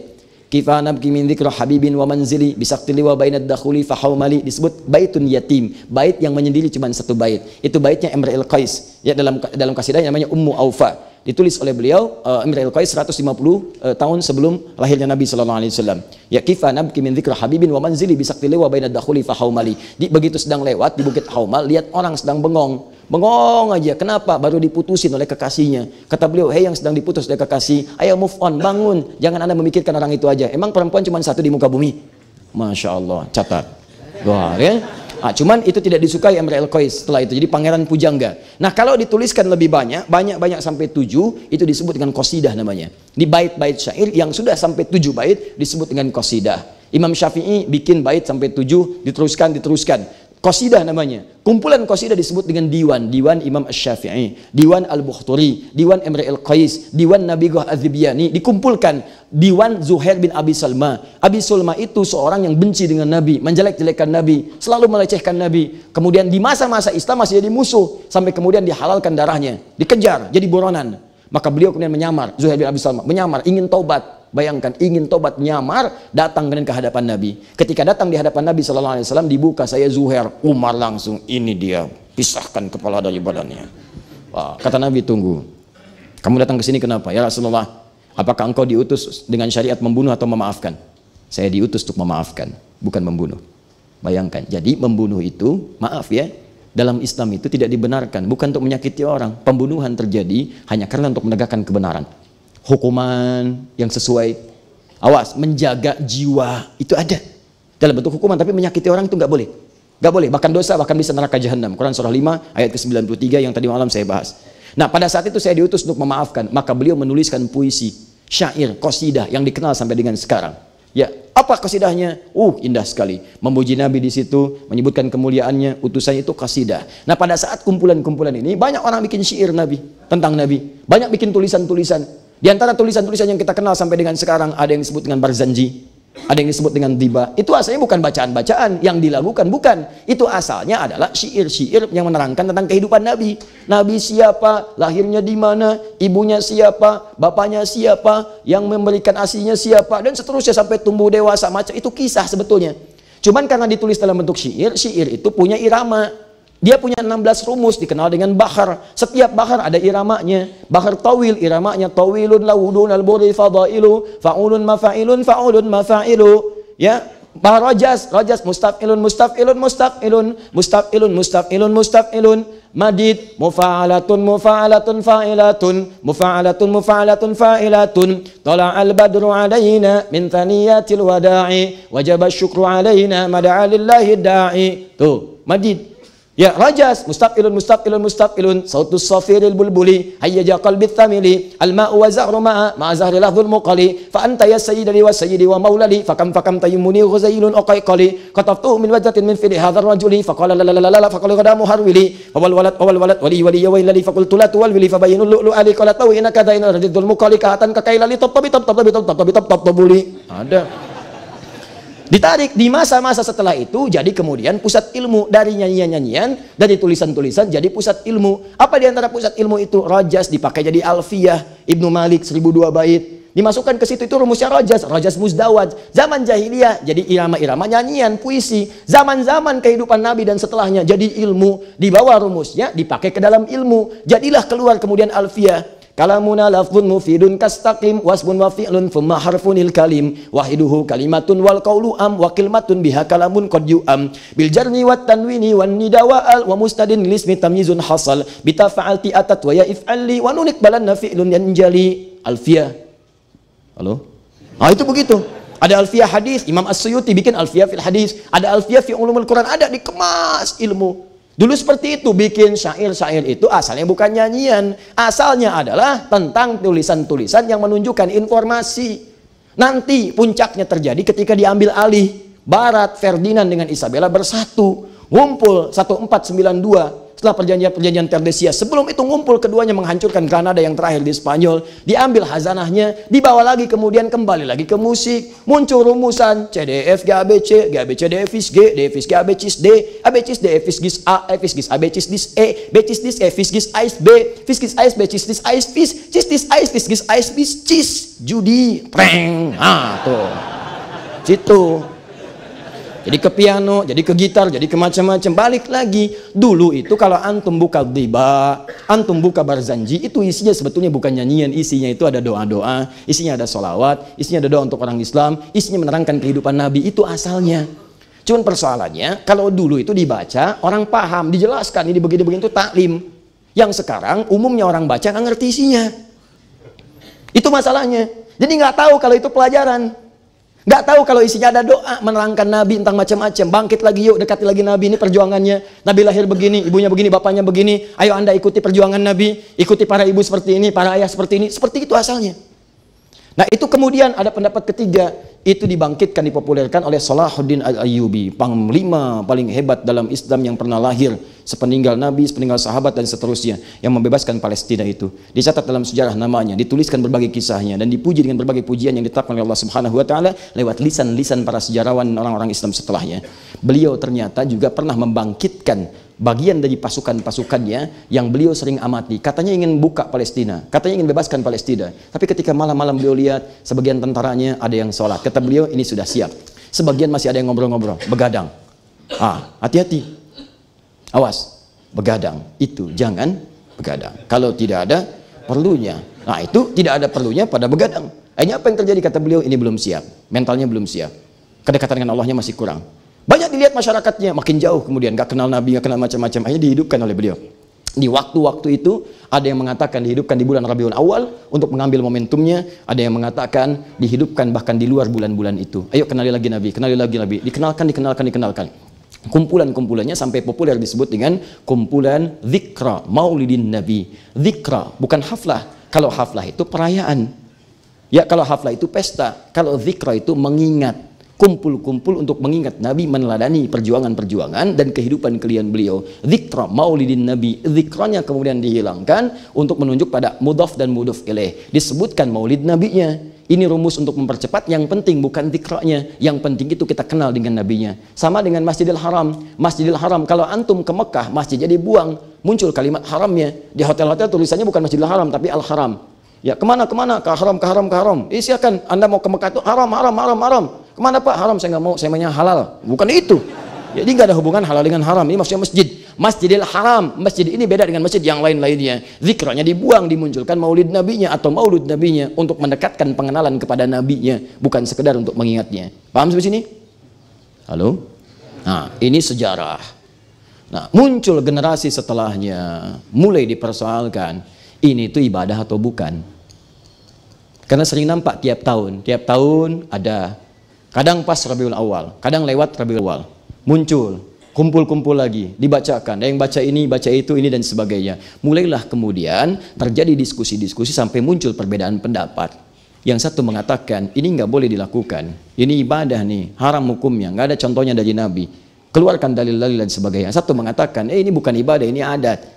Ini muncul, ini begini, niatnya seperti ini, hadis seperti ini, turunannya seperti ini. Maka mulailah terjadi diskusi, di situ kemudian muncul perbedaan pendapat, jadilah ikhtilaf di kalangan para ulama pada saat itu, menyebar di masyarakat. Sebetulnya pembahasan itu sudah tuntas, kitabnya sudah ada, turunannya ada, diskusinya ada, pilihannya ada. Yang jadi aneh, kenapa orang sekarang pada ribut lagi? Ternyata karena belum dipelajari apa dalilnya, apa turunannya, apa rinciannya. Itu yang menyebabkan karena belum paham banyak diskusi terjadi sampai melahirkan perselisihan. Nah, karena itu kita masuk kemudian pada bagian yang ketiga, keempat, dan terakhir. Kita punya waktu kisaran ada 15 sampai 20 menit ke depan. Baik. Halo? Baik, masih semangat insya Allah? Baik. Jadi yang benar maulid atau maulud? Sekarang sudah paham ya, sekarang sudah paham. Baik. Saya hapus dulu yang ini. Nah, sekarang kita masuk kepada dalil. Nah, kita lihat nih diskusinya seperti apa di antara orang-orang yang kemudian menolaknya dengan orang-orang kemudian yang juga melakukan atau membenarkannya. Sampai dengan kekinian, lalu kita ambil sikap atau terserah Anda mau mengambil sikap yang mana. Tugas saya untuk menyampaikan bukan memaksa. Nabi aja ketika berdakwah turun ayat fadzakir innama anta mudzakir lasta alaihim bimusaitir. Muhammad ingatkan, tugas kamu ngingatin orang, bukan maksa orang. Seorang Nabi Muhammad manusia paling takwa, surga terjamin, sangat dekat dengan Allah, luar biasa. Tugasnya hanya mengingatkan, bukan maksa. Saya dihidayat, Nabi bukan, Rasul bukan, surga belum jelas, amalan berantakan, hisab menegangkan. Kemudian di pagi ini pengen maksa Anda, saya siapa? Saya masih sehat. Ya, ya dalil. Ini kita bagi dua. Ini yang mengerjakan, ini kemudian yang tidak mengerjakan. Nah, ada yang menolak, kemudian ada juga yang mempraktikkan. Baik, kita mulai dari yang menolak mengatakan, pertama, ini terkesan ibadah nih. Ya, jadi menilai perbuatan itu sebagai ibadah. Kalau ibadah, mesti ada contoh. Tahan. Nggak boleh dibuat-buat. Karena sesuatu yang dibuat-buat dalam ibadah, itu bisa melahirkan yang disebut dengan bid'ah. Kalau sudah bid'ah, itu bisa dolalah. Kalau sudah dolalah, itu bisa finnar.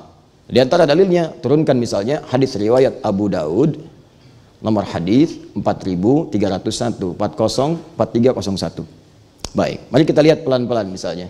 Fa inna asdaqal hadithi kitabullah wa khairu hadi hadi Muhammadin sallallahu alaihi wasallam. Ayyakum muhdatsatil qaul. Awas, fa inna kulla muhdatsatin bid'ah wa kullu bid'atin dhalalah. Sampai situ sebetulnya. Ada beberapa riwayat menambahkan, ada yang mengatakan ini syarah penjelasan saja, wa kullu dhalalatin finnar, wa kullu dhalalatin finnar. Jadi setiap yang tersesat berpeluang masuk neraka. Bagian terakhir ini sebetulnya bukan bagian dari inti hadisnya. Hanya beberapa mengatakan ini ada tambahan, ini ada tafsir masuk ke situ.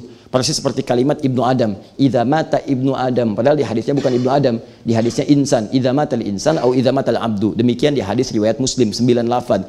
Cuma kemudian disyarah oleh para ulama, wa yuqsadu bil insan Ibnu Adam, yang dimaksud dengan insan semua anak cucu Adam. Maka populer ungkapan idza mata Ibnu Adam. Paham? Oke, teruskan. Ini contohnya nggak ada. Baik ya, ini berpeluang menjadi bid'ah. Sampai kita bahas dulu ya. Awas, hati-hati, jangan marah dulu.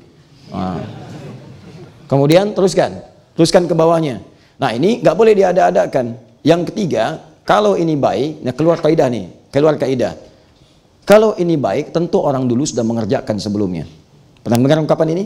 Jadi ada ini ungkapan baru nih. Nanti saya berikan pandangan. Ya, ini saya berikan pandangan. Ini ungkapan baru yang tidak pernah ditemukan di kitab fikih manapun. Ya, kalau baik, tentu dipraktekkan oleh orang sebelumnya. Oleh generasi sebelumnya, Baik. Ini diantara dalil-dalilnya. Jelas sampai sini? Baik, makanya ketika ada orang misalnya muncul, siap nih maulid, mau bikin ini, mau bikin itu dan sebagainya, mau ngaji ini itu, dikatakan, nggak bisa. Itu bid'ah. Singkat aja bid'ah. Kenapa bid'ah? Turunkan. Ini terlihat seperti ibadah, ini nggak ada contohnya. Ya, ini masuk pada sesuatu yang dibuat-buat, dan kalau itu baik pasti dipraktekkan oleh generasi sebelumnya. Nah, kemudian itu dijawab oleh orang-orang yang melakukannya, mempraktekannya, bahkan dengan jawaban-jawaban juga yang didetilkan sampai dengan dalil-dalilnya. Di antara orang kontemporer yang menjawab itu ada namanya Al-Habib Sayyid Alawi Al-Maliki. Ya, beliau tinggal di Mekah, wafat juga di Mekah, di antara cucu keturunan Nabi SAW. Menulis kitab namanya Mafahim Yajibu an Tusahhah. Lihat di halaman 309 sampai dengan 321. Ya, saya qadarullah nggak ke bawah tuh, padahal sudah saya siapkan, kalau nggak ke bawah. Itu saya punya, kemudian kitab ini juga saya punya, yang lain saya punya. Saya tuh mau saya praktekkan mau enggak, yang penting saya baca dulu, saya lihat. Kita hargai orang berpendapat seperti apa. Baca, jangan sampai kita berargumen tapi tidak punya dalil-dalil. Wah, sampaikan aja. Bid'ah bagaimana? Pokoknya bid'ah lah. Nggak bisa begitu. Harus ada turunan. Ya, harus ada turunan seperti apa, dalilnya apa. Dengar dulu, baca, teliti. Kalau sudah mengerti, silahkan simpulkan. Yang penting ada paham referensinya. Ya, mafahim yajibu an tusahhah. Diturunkan oleh beliau. Pertama, ini ibadah, bukan. Siapa yang bilang ibadah? Kata beliau, ini bukan ibadah, ini adah, al-adatu. Beda antara ibadah dengan adah. Kalau ibadah, sebuah sudah diatur, ada ketentuan. Dari nabinya ada, dalil ada, contoh ada, itu ibadah. Sholat ibadah, dalil ada, contoh ada, dipraktekkan. Kalau ada, itu bagian dari tradisi. Tradisi ini bisa jadi diambil dari nilai-nilai syariat, cuma dipraktekkan dalam bentuk kebiasaan masyarakat. Hukum fikihnya mengatakan al-adatul muhakkamah. Adat itu bisa jadi hukum selama tidak bertentangan dengan syariat, boleh dipraktekkan. Misal ada semboyan di Ranah Minang, ya. Adat bersanding syarak, syarak bersanding kitabullah. Adat itu bersanding dengan syarak, bersesuaian dengan syariat, syariatnya berpedoman pada kitabullah. Kalau nggak bertentangan, praktekkan. Itu jelas. Al-adatul muhakkamah. Adat dibagi dua. Ada adat urusan dunia saja. Adat yang jadi hukum urusan dunia. Misal urusan dunia, urusan toilet. Cicahem dengan misalnya yang satu lagi terminal apa namanya? Leuwi panjang sampai sekarang tuh ya.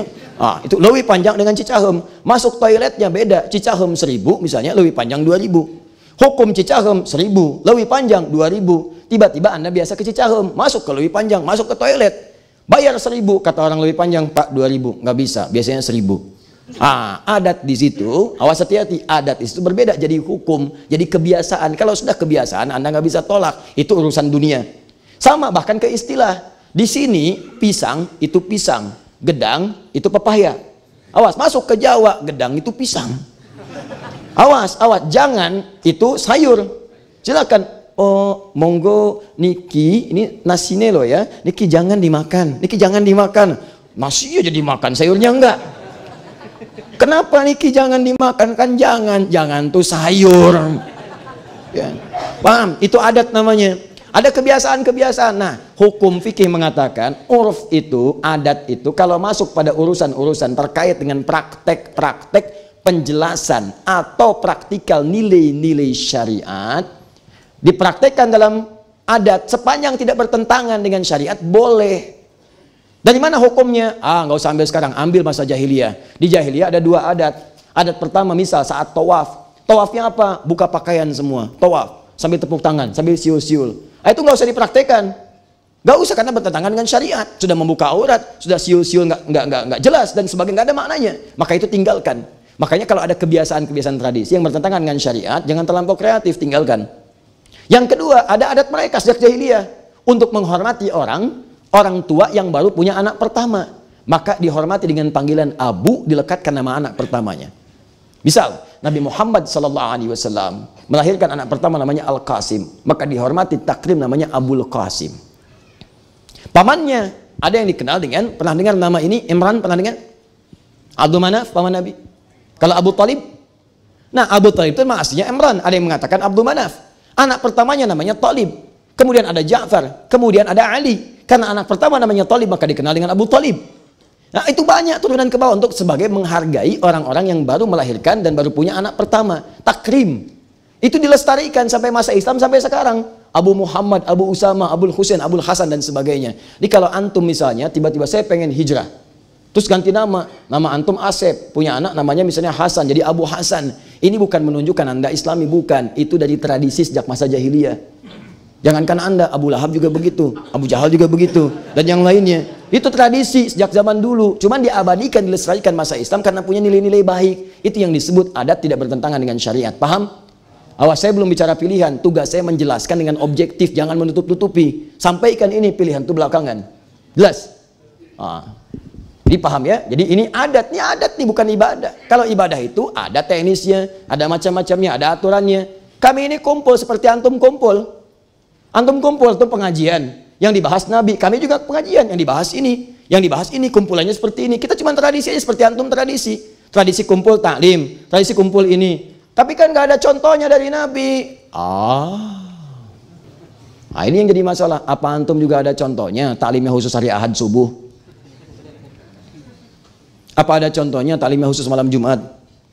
Apa ada contohnya taklimnya khusus di Sabtu subuh? Nggak ada zaman Nabi dikhususkan taklim di Sabtu subuh. Nggak ada zaman Nabi dikhususkan taklim di Ahad subuh. Tapi kan ini, tapi kan itu, tapi ya itu kan tapi. Semua persoalan butuh dalil. Perhatikan baik-baik. Kalau urusan ibadah itu telah kita bahas. Ada dalil, ada contoh. Ada dalil, contoh sementara. Ada dalil, contoh nggak ada. Tidak setiap yang nggak ada contoh tidak boleh dilakukan kalau ada dalilnya.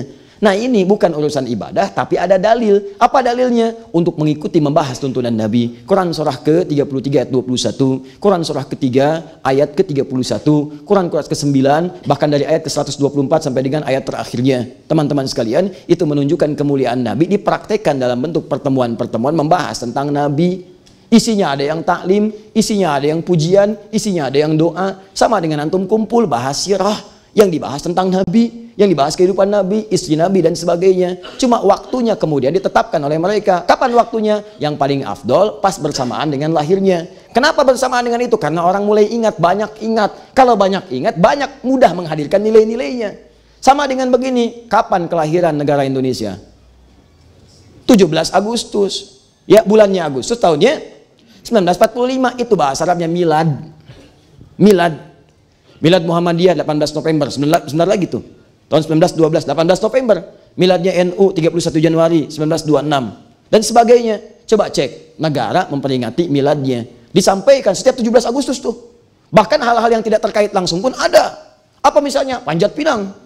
Ayo, siram sama minyak, naik lagi, merosot lagi. Kenapa sih Pak mesti bikin itu? Menanamkan nilai perjuangan. Berjuang untuk mendapatkan yang di atas, naik turun lagi, naik turun lagi. Ayo semua dicari, dijelaskan. Tapi intinya ingin menanamkan nilai-nilai yang dulu pernah terjadi di masa-masa kekinian. Kapan waktu yang paling tepat? Ketika momentumnya tiba. Saya belum pernah mendengar ada mengatakan, tuh milad kemerdekaan bid'ah. Ayo kalau berani. Paham sampai sini? Jadi konteksnya ini adalah masuk kepada wilayah adat. Kalau adat kemudian, ini contohnya bagaimana berlaku kalau urusan ibadah, pasti jelas. Ada contoh, ada dalil. Bahkan ada ibadah yang contohnya belum ada atau bahkan tidak ada, dalilnya ada. Sudah kita bahas. Seperti zakat, seperti macam-macam dan sebagainya. Contoh lagi, yang lainnya apa? Mushaf. Mushaf itu zaman Nabi nggak ada. Yang ada tulisan maaf, ada yang batu, ada yang tulang-tulang sudah mengering, ya ada yang pelepah pohon dan sebagainya. Apakah Anda mau menyebut mushaf itu bid'ah? Tidak. Sekolah sekarang yang pakai bangku, pakai macam-macam, pakai dasi, jam tangan, macam-macam waktu. Sekarang sholat antum, kalau mau konsisten antum, dalilnya ada, contohnya ada. Apa itu dalilnya? Apa itu contohnya? Keluar, pasang tongkat, tek, di lapangan. Lihat bayangannya. Nanti kalau sudah mulai mengecil, siang matahari tergelincir, lewat, kemudian bayangan lebih kecil daripada tombaknya, zuhur masuk. Kecil lagi, asar. Semakin mengecil hilang, maghrib. Semakin gelap, isya. Saya tanya pada antum, siapa yang sekarang dan masjid mana di Bandung yang kalau mau sholat pasang tombak di luar? Sekarang kemana? Jam berapa maghrib? Jam berapa kemudian isya? Jam berapa zuhur? Saya mau tanya, tunjukkan pada saya satu hadis saja tentang jam di zaman Nabi.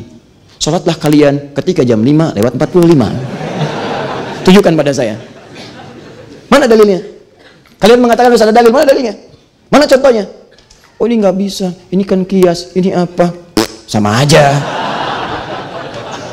Sama aja. Kenapa kalian mengunggulkan yang ini tapi menolak yang lain? Kenapa kalian mengagungkan yang ini tapi menafikan yang lain? Tapi ketika itu jadi kepentingan Anda kemudian bela mati-matian. Jangan seperti itu. Anda boleh tidak sepakat, tapi juga tidak harus kemudian menghadirkan Anda yang paling bagus. Awas apalagi sombong. Sombong itu bahaya. Jangan bersaing dengan tukang pancing. Tukang pancing lebih jagoan. 3 orang tukang pancing lomba kesombongan. Yang satu mengatakan, nih Pami Abi mancing ayeuna. Waduh, kalau saya mancing sekarang saya lempar, begitu saya lempar langsung dimakan. Tuh. Yang satu mengatakan, pancing saya baru dimasukin umpannya begini, ikannya udah nongol. Pak, mau mancing nggak? Yang 3 cuma diem aja. Kamu gimana? Saya itu kalau mau mancing hari Sabtu, hari Jumat ikan datang ke rumah ngetok. Punten Pak, dupe anjing jantan mancing. Tuh. Sudahlah, nggak usah seperti itu, ya. Nggak ada ujungnya, nggak ada ujungnya. Paham ya? Jadi lebih baik kita lihat dulu, dengar aja dulu. Dan belum tentu juga ini pun unggul dibanding yang ini. Cuman caranya tampilkan dengan yang elegan. Itu yang paling bagus. Caranya demikian. Ini jawab, ini dalil, pakai dalil. Dalil pakai itu biasalah. Biasa diskusi dalil itu pilihan terserah Anda. Ya jangan sampai perbedaan kita membuat kita sulit untuk minum teh bersama. Asik. Biasa. Nah, paham ya? Yang ini bid'ah. Ini yang tadi saya bacakan. Kullu bid'atin dhalal dan sebagainya. Bid'ah itu kapan sesuatu disebut bid'ah? Bid'ah itu jika sesuatu terkait dengan ibadah, bukan dengan adat. Jika sesuatu dipahami sebagai ibadah, dimunculkan sesuatu yang baru dipahami sebagai ibadah. Yang tidak pernah ada dalilnya, nggak ada contohnya, dipraktekkan, itu yang disebut dengan bid'ah. Tapi kalau sesuatu tidak pernah kemudian menjadi tuntunan ibadah, tapi tradisi yang menyemarak, dihadirkan, apalagi tradisi itu dihidupkan untuk menggali nilai-nilai keislaman. Tidak bertentangan sama sekali. Orang kumpul-kumpul seperti kita sekarang ini, ngaji, belajar, mendalami, ada yang belajar Quran, ada yang belajar tajwid, ada yang bacanya pakai mujawad, yang pakai irama itu, sampai muncul kemudian bayati, ada soba, ada ini, ada itu, apa ada zaman Nabi? Silahkan cek. Saya belum pernah dengar ada Ibnu Mas'ud membaca Quran dengan irama bayati. Ar-Rahmanu 'allamal Quran. Tunjukkan pada saya, nggak ada hadisnya. Nggak ada menggunakan soba. Ya, ar-tayran 'alal husni yunadi. Dipraktekkan di ayat. Lihat zaman Nabi, nggak akan ketemu. Apa Anda mau katakan bid'ah? Anda akan berhadapan dengan ahli qiraat semuka bumi. Ayo.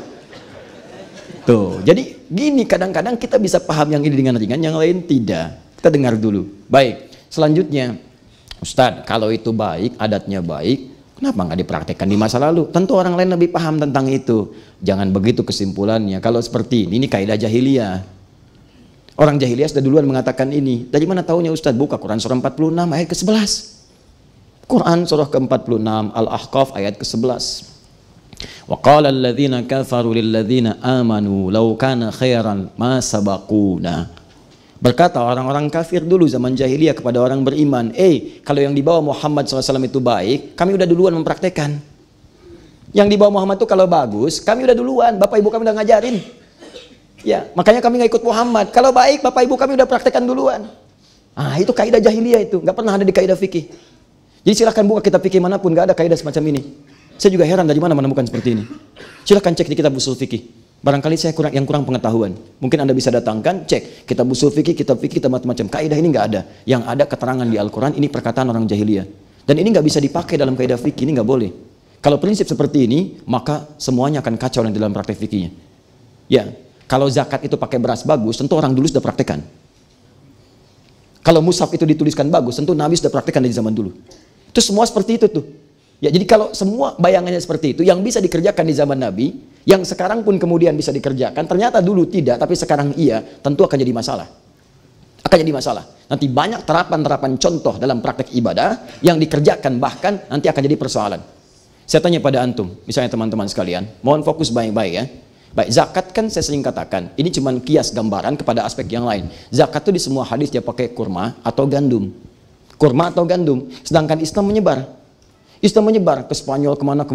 Pertanyaan saya, kenapa tidak pernah ada sahabat bawa kurma ke setiap tempat itu? Tanam sini, atau bawa gandum, tanam sini, sebagian tempat ada, untuk mempraktekkan hadis Nabi. Kenapa kemudian yang dipraktekkan di beberapa tempat bisa berbeda? Di kita zakatnya pakai apa? Beras, bukan kurma, bukan gandum. Apa tafsirannya? Tafsirannya bukan menggunakan dalil langsung, di hadis nggak ditemukan. Silahkan bahkan cari di kitab hadis palsu, sampai kiamat kurang 2 hari nggak akan ketemu. Sampai di kitab hadis paling palsu. Kenapa? Karena memang nggak ada. Bukan bagian makanan pokoknya. Maka disebutkan irtun, itu tuh makanan pokok. Makanan pokok, sepanjang makanan pokoknya, maka boleh digunakan. Pak Soheli apa makanan pokoknya? Nasi. Dapat bisikan dari sini nih. Ya, nasi. Sumbernya dari apa? Beras. Gitu. Jadi boleh, silahkan. Sepanjang makanan pokok nggak ada masalah. Kalau daerah Indonesia sebagian pakai gandum, pakai gandum. Sebagian pakai jagung, pakai jagung. Sebagian kurma, silahkan pakai kurma. Ini menunjukkan bahwa ada turunan-turunan hukum yang tidak seperti itu. Kalaulah pakai beras itu baik, tentu sudah dipraktekkan dari masa-masa lalu. Nah, tapi kan nggak ada perkataan semacam itu. Nah, jadi yang ingin saya katakan, boleh Anda berargumentasi, tapi gunakan kaidah yang baik. Jangan sampai menyalahi kaidah fikih yang sudah paten di kalangan para ulama. Nah, jadi kesimpulannya, ini dijawab kemudian. Ini dalilnya ini, dalilnya ini, dalilnya ini. Kemudian muncul lagi, tapi kami nggak sepakat. Ada bagian-bagian tertentu di situ yang melanggar ketentuan syariat. Bisa seperti berdiri, ya, misal kemudian merasakan Nabi hadir, ada yang melihat, ada yang macam-macam dan sebagainya. Turun dalil-dalil 1, 2, 3, 4. Sebetulnya detailnya sudah dijawab nanti di sini. Ada di kitab Syekh Alawi Al-Maliki juga dijawab. Dalilnya ini, hadisnya ini ya ini. Cuma persoalannya adalah kalau Anda tidak sepakat pada satu hal, jangan menolak juga yang lainnya. Toh tidak semuanya kemudian mengadakan Maulid Nabi seperti itu. Ada yang cuma bikin pengajian. Ya, ini waktunya Nabi lahir di waktu-waktu ini. Ayo kita hidupkan kembali sunnah Nabi. Bikinlah pengajian. Nggak ada yang pakai rebana, nggak ada yang tepuk-tepuk, nggak ada yang baca bahkan berjanji. Mereka cuma bikin pengajian, buka sirah Nabi. Saya tanya pada antum, kalau ada orang bikin pengajian bertepatan dengan momentum lahirnya Nabi SAW, terus dia bikin pengajian, dia terangkan Nabi begini, kemuliaannya seperti ini, sunnahnya, sampai mengatakan pada masyarakat jangan tinggalkan Nabi. Ayo kita praktekkan semua sunnah Nabi. Tanya pertanyaan saya, boleh nggak? Tuh. Itu poinnya. Jangan sampai ada satu perbuatan di satu tempat, perbuatan itu dianggap salah, dijadikan digeneralisir, semua hukumnya salah. Ya, kalau ada satu orang kemudian sholat di tempat Anda, sholatnya keliru misalnya, apa Anda mengatakan semua orang sholat keliru di situ? Tidak. Maka satu diperbaiki, yang lainnya kemudian disempurnakan. Maka sekarang orang menganggap momentum Maulid Nabi itu ada macam-macam menyikapinya. Ada yang menghadirkan belajar, ada yang bikin taklim, ada yang macam-macam. Makanya kalau saya diundang ada momentum Maulid Nabi Ustadz, saya datang, saya terangkan, saya ceramah tentang Nabi di situ. Ya, kalau ada sesuatu yang kurang, disitulah kita perbaiki. Kita tampilkan di situ untuk memberikan pemahaman tentang Nabi, bukan diarahkan kepada tempat-tempat atau suasana yang tidak sesuai. Maulid itu mengajarkan tentang peristiwa kelahiran Nabi sampai dengan kehidupannya. Maulid bukan makan-makan, bukan makan-makan. Inti Maulid bukan makan-makan, kumpulkan uang, beli ini, beli itu, macam-macam. Masya Allah, kumpulkan hanya untuk makan, bukan itu fungsinya. Maulid itu bukan menjadi ahli hisab, bukan. Ya, ada ru'yat, ada hisab, ada hisab. Ya, itu berbeda. Jangan sampai kumpul-kumpul hanya untuk menjadi ahli hisab. Yang lain batuk-batuk, yang lain sulit bernapas dan sebagainya. Rokok, ya. Jadi bukan itu poinnya. Poin itu adalah bagaimana meningkatkan nilai-nilai kemuliaan. Jadi dari sini silahkan tuh pilihan. Kalau di tempat Anda misalnya belum baik, caranya hanya sekedar kumpul-kumpul, buang-buang uang, mubazir macam-macam, hal-hal yang tidak tepat, apalagi maulid tapi dangdutan. Itu di mana ketemunya? Maulid jatuh bangun aku, maulid cinta satu malam. Apa hubungannya? Haram hukumnya jelas itu. Haram. Atau nyanyi-nyanyi yang nasid tapi joget-joget. Nah, itu juga haram hukumnya. Haram hukumnya. Jadi kalau ada yang seperti itu, Anda perbaiki, Anda tidak ikut, nggak ada masalah. Tapi kalau ada yang bikin dengan taklim dan sebagainya, Anda sepakat, silahkan ikut. Tidak sepakat, nggak usah mencela. Nggak usah mencela. Saya kalau yang seperti tadi sifatnya, saya nggak pernah ikut. Nggak pernah saya kalau lihat kebiasaan. Tapi kalau ada yang undang, kemudian nilainya apa? Oh, yang dibahas adalah taklim, tabligh ini. Oke, saya datang. Saya terangkan, inilah hakikat maulid Nabi. Inilah maulud. Ini yang harus kita lakukan, ini yang harus kita jauhi. Di maulid bukan kumpul-kumpul biasa, maulid bukan ritual, tapi maulid dihadirkan untuk bisa menanamkan kecintaan kepada Nabi dan mempraktekkan ajarannya. Paham sampai sini? Nah, itulah inti pembahasan kita dalam kesempatan kali ini. Sekarang perbandingannya sudah paham, dalilnya sudah ada, ini yang menolak, ini yang menjawab. Dari dua jawaban ini, mungkin ini bisa benar, mungkin juga ini bisa benar. Tapi keduanya punya dalil. Pilihannya kalau ingin ikut silahkan, tidak juga tidak ada masalah, tapi jangan meributkan. Kalau Anda ingin ikutkan pun atau bikin acara ini, saya sarankan bikinlah seperti apa yang tadi diisyaratkan. Apa itu? Yang rajih. Ini pada awal sejarahnya dikumpulkan untuk mengingatkan dan mendekatkan kita pada tuntunan dan keteladanan Nabi. Maka silahkan bikinlah yang seperti itu. Bikin taklim, bikin misalnya perlombaan menulis tentang sirah Nabi. Itu yang dikerjakan di Timur Tengah. Raja Faisal pernah bikin, Raja Saudi bikin tuh perlombaan untuk menulis tentang sirah Nabi. Yang juara Syekh Al-Mubarakfuri dengan kitabnya Ar-Rahiqul Makhtum. Ada. Kenapa Anda tidak hidupkan seperti itu? Ya, bikin puisi-puisi tentang Nabi misalnya, daripada puisi yang macam-macam dan sebagainya. Bikin aplikasi tentang bagaimana mengenal sejarah Nabi, daripada kita sibuk dengan TikTok, dengan yang lain-lain dan sebagainya. Ayo, hidupkan WhatsApp, ya, tampilkan. Itu sekarang yang mempraktikkan di London, Pak. Di bis, syiar Nabi. Di London. Ya, di pinggir, tahu London? Lampu merah tuh, kesonoan dikit. Nah, itu. Jadi, itu di bis, di kendaraan, di syiar, di macam-macam, itu yang dihidupkan. Ya, ada orang dulu bikin kartun yang menyoal Nabi dan sebagainya. Kemudian oleh Syekh Ahmad Al-Farisi dikunjungi. Ini indah nih, saya cerita satu kali, saya bertemu dengan orangnya langsung. Dan kami diundang. Yang dimasukkan dalam 150 ulama dunia untuk bisa membahas tentang kecintaan pada Nabi. Sekarang kita punya proyek internasional tentang cinta kepada Nabi. Ya, beliau ini sosok yang mensupport Dr. Zakir Naik, Mike Tyson dan sebagainya. Datang kami berjumpa di Jakarta, itu cerita, Ustaz, Syekh Hadi, saya datangi katanya beliau ini. Yang pernah menulis dari Denmark itu, kartun yang menyoal Nabi. Datangi. Ya begitu dia datangi, nggak bicara tentang Islam, nggak bicara tentang ini begini-begini, nggak membela, nggak. Cuma saya praktekkan tuntunan Nabi. Saya ingin ajak makan malam. Cuma ajak makan aja. Saya nggak cerita apa-apa, makan, tunjukkan akhlak yang baik, diskusi, tanya, sopan ini. Ditanya, apa maksud Anda mengajak saya seperti ini? Makan gini Anda bersikap baik. Kata Syekh Ahmad Al-Farisi, saya hanya ingin menyampaikan apa yang Nabi saya ajarkan. Inilah yang mengajarkan kepada saya sosok yang Anda celak dalam kartun itu. Dia yang mengajarkan saya untuk menghormati Anda yang pernah mencelaknya. Dia mengajarkan saya untuk bisa menyantuni siapapun yang memerlukan santunan. Dia mengajarkan saya untuk berbagi dalam setiap kebaikan. Dia mengajarkan saya berkata sopan santun dalam kemuliaan. Ulang orang ini merenungkan. Besok lusa baca buku tentang Nabi. Rupanya dia menulis kartun, bikin yang sebagian bikin film fitnah dan sebagainya. Belum pernah belajar tentang sejarah Nabi.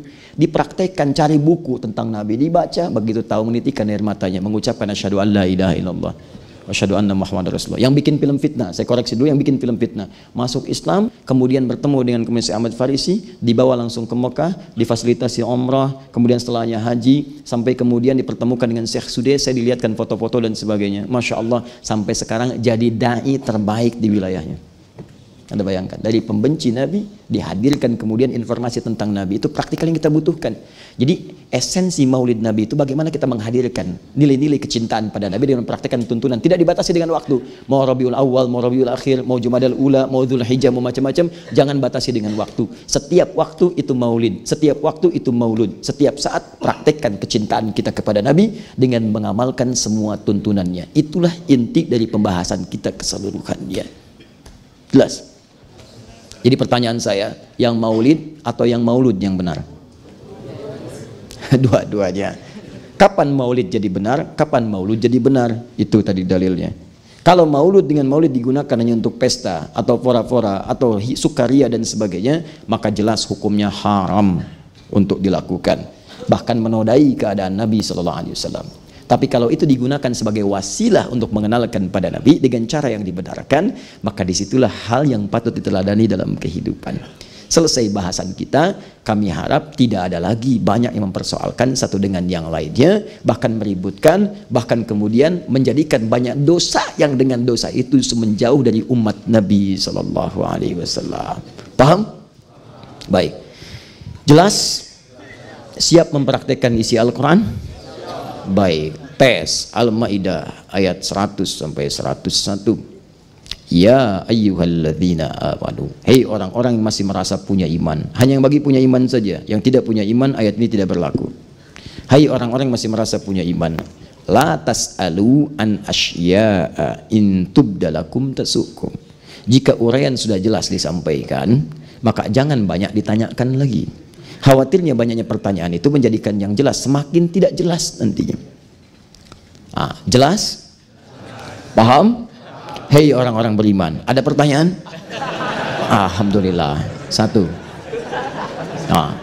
Kedua, suka ada orang-orang menyimpang kekinian. Apa penyimpangannya? Seperti diisyaratkan pada zaman Nabi dulu. Nanti di akhir masa ada orang muncul, tiba-tiba membuat keributan. Setelah itu dia pergi.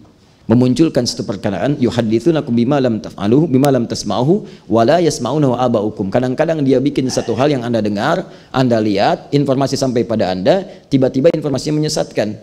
Tiba-tiba setelah itu tidak jelas dia pergi kemana aja. Sekarang disebut dengan provokator, dengan macam-macam. Sekarang bisa masuk lewat media sosial. Ya, ceramah kadang-kadang dipotong. Dari potongan itu ditampilkan untuk memecah belah. Kadang-kadang dikirimkan kepada para ustadz supaya ustadz itu saling serang satu dengan yang lainnya. Padahal ustadznya sendiri belum tahu kemana posisinya. Cuma didorong dengan diberikan informasi yang sepotong-sepotong. Terjadilah kemudian apa yang disebut dengan tahdzir, apa yang disebut dengan ini, itu dan sebagainya. Bahkan dahsyatnya, satu dikirimkan ke pihak yang A, satu dikirimkan ke pihak yang B, supaya pertajam perselisihan itu. Kalau Anda menemukan yang seperti itu, hati-hati. Orang itu kata Nabi sangat berbahaya. Yang seperti itu sangat berbahaya. Dan saya pun minta kepada para YouTubers ini hati-hati ya, kalau kurang ilmu maka bertanya di mana, mesti mengambil tematik-tematik cuplikan yang baik supaya memberikan kenyamanan pada masyarakat. Ada yang niatnya baik cuma kurang ilmu, tapi ada yang sudah niatnya pun sudah buruk. Itu yang dijamin langsung oleh Al-Quran akan mendapatkan penderitaan dunia plus siksa yang digandakan saat di akhirat. Itu orang-orang yang senang dengan memecah belah orang Islam, dengan memunculkan berita-berita yang tidak baik, itu diancam di surah An-Nur oleh Allah akan mendapatkan siksa berlipat. Di dunianya nestapa penuh dengan kegelisahan, di alam kuburnya tersiksa, di akhiratnya neraka jahanam yang paling dalam. Ya, jangan diaminkan ya.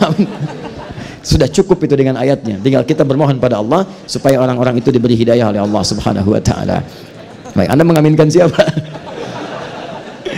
Baik teman-teman sekalian, itu bahasan kita. Insya Allah hari ini adalah hari penutup kajian kami di Bandung. Nanti sore jam 18 kami ada sesi di JCC untuk sesi Hijrah Fest sebagai bagian dari penutupan semangat orang-orang yang ingin menghijrah mendekat kepada Allah. Siapa orang hijrah itu? Bagaimana cara hijrah itu? Dapat apa kalau hijrah? Kalau wafat sedang berhijrah seperti apa statusnya? Sore nanti insya Allah kami bahas. Yang belum sempat di sana insya Allah tersambung lewat saluran Akhyar TV untuk kita semuanya. 1, 2, insya Allah tanggal 17 bagi yang sudah mendaftar perwakilannya nanti untuk program di Syiar Al-Quran, nanti ada undangan yang sudah kami update di media sosial, di sosial Akhyar Media. Itu ada pertemuan tanggal 17 hari Sabtu nanti di Bekasi. Itu pengarahan langsung dari kami bagaimana mempraktekkan Syiar Al-Quran di daerah masing-masing. Itu perwakilan saja ya, satu daerah itu 1 atau 2 orang saja. Sudah ada 18 daerah lebih di Indonesia, ada 8 di beberapa negara. Nanti akan ada pembekalan itu nanti akan kami catat jumlahnya, kami insya Allah berikan mushafnya. Di mushafnya kami berikan supaya nanti langsung bisa dipraktikkan. Bagi yang sudah daftar di 4 kualifikasi kelas, ada kelas dokter, ada kelas pelajar atau mahasiswa, ada kelas ibu rumah tangga, ada kelas wira swasta, masuk di dalamnya pengusaha, pebisnis dan semacamnya. Nanti kelas itu akan dibuka dari 4 waktu untuk permulaan, tanggal 19, tanggal 22, tanggal 26, tanggal 29. Untuk pembukaan itu nanti akan langsung dengan kami, mushafnya diberikan, modulnya disampaikan, termasuk juga nanti ada pembagian mushaf At-Taisir yang 10 juz yang terakhir. Untuk yang 30 juz insya Allah dalam waktu dekat akan dicetak. Ya, nanti setelah jadi selesai kita infokan, kita nanti akan ada gerakan 30 hari menghafal Quran 30 juz. Berita baiknya insya Allah markasnya bulan depan insya Allah sudah siap di Bekasi tempatnya. Untuk yang asrama perempuannya juga insya Allah sedang disiapkan. Nanti ada tempat khusus untuk perempuan. Ya, di bawahnya itu nanti ada kelas-kelas, ada hall, ada kelas, di atas ya ada kamar-kamar. Jadi nanti boleh kalau ada program ingin menginap, misalnya untuk belajar silahkan. Nanti ustazahnya perempuan, pesertanya perempuan di situ khusus ya. Nah, untuk yang laki-laki di wilayah laki-laki juga disiapkan, insya Allah siap kamarnya, tempatnya dan sebagainya. Itu semua gratis, tidak dipungut biaya. Tidak ada biaya, tidak ada mangdana. Semuanya itu gratis untuk kita kemudian ikatkan karena Allah. Nanti kalau ada hal-hal yang perlu sinergi saya akan sampaikan. Baik, itu yang saya sampaikan. Tentu yang saya sampaikan mungkin ada kesalahan, itu mutlak dari saya. Cepat tinggalkan, ambil pendapat ustadz yang lebih baik. Kalau ada benarnya itu petunjuk dari Allah dan Rasul, itu hidayah, silahkan terima, silahkan kemudian praktekkan sesuai dengan apa yang Allah dan Rasulnya inginkan. Subhanakallahumma bihamdika asyhadu an la ilaha illa anta astaghfiruka wa atubu ilaik. Wa akhiru da'wana alhamdulillahi rabbil alamin. Wa'alafu minkum. Sebelum saya tutup dengan salam, saya dengar ada satu orang mengendarai motor dari Purwokerto ke sini dan baru sampai malam tadi. Mana orangnya? Anda? Dari Purwokerto? Dari hari apa? Kemarin jam 1 sampai sini? Coba sini mas. Sini. Ya. Silakan duduk. Baik ya. Ada mic satu lagi. Istirahat. Antum sudah banyak jalan. Antum dari Purwokerto juga. Sudah. Ya. Nama siapa? Doni. Baik. Doni. Ini mic-nya bagus ya. Doni usia berapa tahun? Alhamdulillah 27. 27. Sudah menikah? Alhamdulillah sudah. Sudah. Istri berapa? Baru satu. Baru satu, luar biasa. Alhamdulillah. Anak berapa? Baru satu juga. Baru satu. Baik, alhamdulillah. Kenapa datang ke sini? Ingin belajar. Ingin belajar. Istri dibawa? Tidak. Tidak. Baik. Tapi sempat sekali diajak. Anak? Dengan bundanya, dengan istri. Dengan istri. Karena baru pakai motor sih jadi kasihan ke anak. Kalau istri sih nggak kasihan. Bisa. Biasalah itu. Baik. Dari sana pakai motor. Benar. Berhenti berapa kali? Asar sama pas maghrib. Asar sama pas maghrib. Pas. Baik. Pas isya enggak? Isya di sini, alhamdulillah. Isya di sini, masya Allah. Baik, berangkat dari sana di jalan. Di jalan ikuti rambu-rambu lalu lintas. Benar. Awalnya sih lihat Google Map, cuman akhirnya. Helm lengkap? Ya? Helm? Alhamdulillah. STNK? Alhamdulillah. SIM? Jangan klik bos ya. Ini lengkap Pak. Semuanya lengkap ya, sampai dengan pulang lagi insya Allah. Baik. Ya, selamat sampai di sini. Semoga dimuliakan oleh Allah Subhanahu wa taala. Motor itu bisa mengampaikan ke surga insya Allah. Baik. Antum mau apa lagi? Ingin didoakan selamat saja sampai rumah. Baik, insya Allah ya. Insya Allah antum selamat sampai ke rumah. Kita doakan dengan baik dan insya Allah dimuliakan oleh Allah Subhanahu wa taala. Baik, ada apa lagi? Kalau asli sih Cirebon. Mau apa lagi? Oh, udah itu aja. Yakin? Yakin? Iya. Nggak telepon bunda dulu, bun mau minta apa? Hah? Minta ridho aja. Baik. Tum sudah pernah lihat Ka'bah? Sudah pernah lihat Ka'bah? Alhamdulillah sudah di layar kaca. Layar kaca. Baik, ya. Layar kaca. Baik, alhamdulillah. Sudah pernah naik pesawat? Alhamdulillah belum. Belum. Baik. Mau lihat Ka'bah? Insya Allah ingin. Ya udah lihat di layar kaca. Kan ada ya. Insya Allah. Baik insya Allah dengan izin Allah antum insya Allah kami hadiahkan untuk umrah Ya. Pakai motor. Ya. Insya Allah tolong dicatat namanya ya. Kami hadiahkan ibadah umrah. Nanti kita akan daftar. Mungkin nanti masuk dengan rombongan yang setelahnya. Ya kita masukkan. Nanti ada Miftahul Jannah juga yang atlet berhijab yang kemarin itu dengan orang tuanya. Juga nanti ada orang-orang hebat yang lainnya. Insya Allah ikut. Dan kami pesankan kepada teman-teman atlet yang berjumlah 51 orang. Mohon segera untuk menyampaikan nomor paspornya karena kami sedang proses. Kami menunggu itu untuk memetakan pemberangkatan Anda. Ya. Nah hari ini ada di antara atlet yang menikah hari ini, Mbak Wewe, ya. Wewe Wita itu yang pesilat, ya, yang menaklukkan dengan satu tendangan, yang mengalahkan Kota Rominami dengan tendangan mautnya. Ya, itu. Kota Rominami setiap baju hitam, RX jadi RX Bio, RX Robo, ya. Yaitu senjatanya tendangan maut, kemudian pedang matahari, ya. Satu lagi belalang tempur. Hafal saya, ya. Cuman saya nggak pernah nonton ya seperti itu. Baik, hari ini semoga kita doakan sakinah, mawaddah rahmah dan juga diberikan kebaikan untuk kita semua. Baik, sekira itu. Semoga Allah berikan keselamatan sampai kembali. Maafkan saya. Assalamualaikum warahmatullahi wabarakatuh.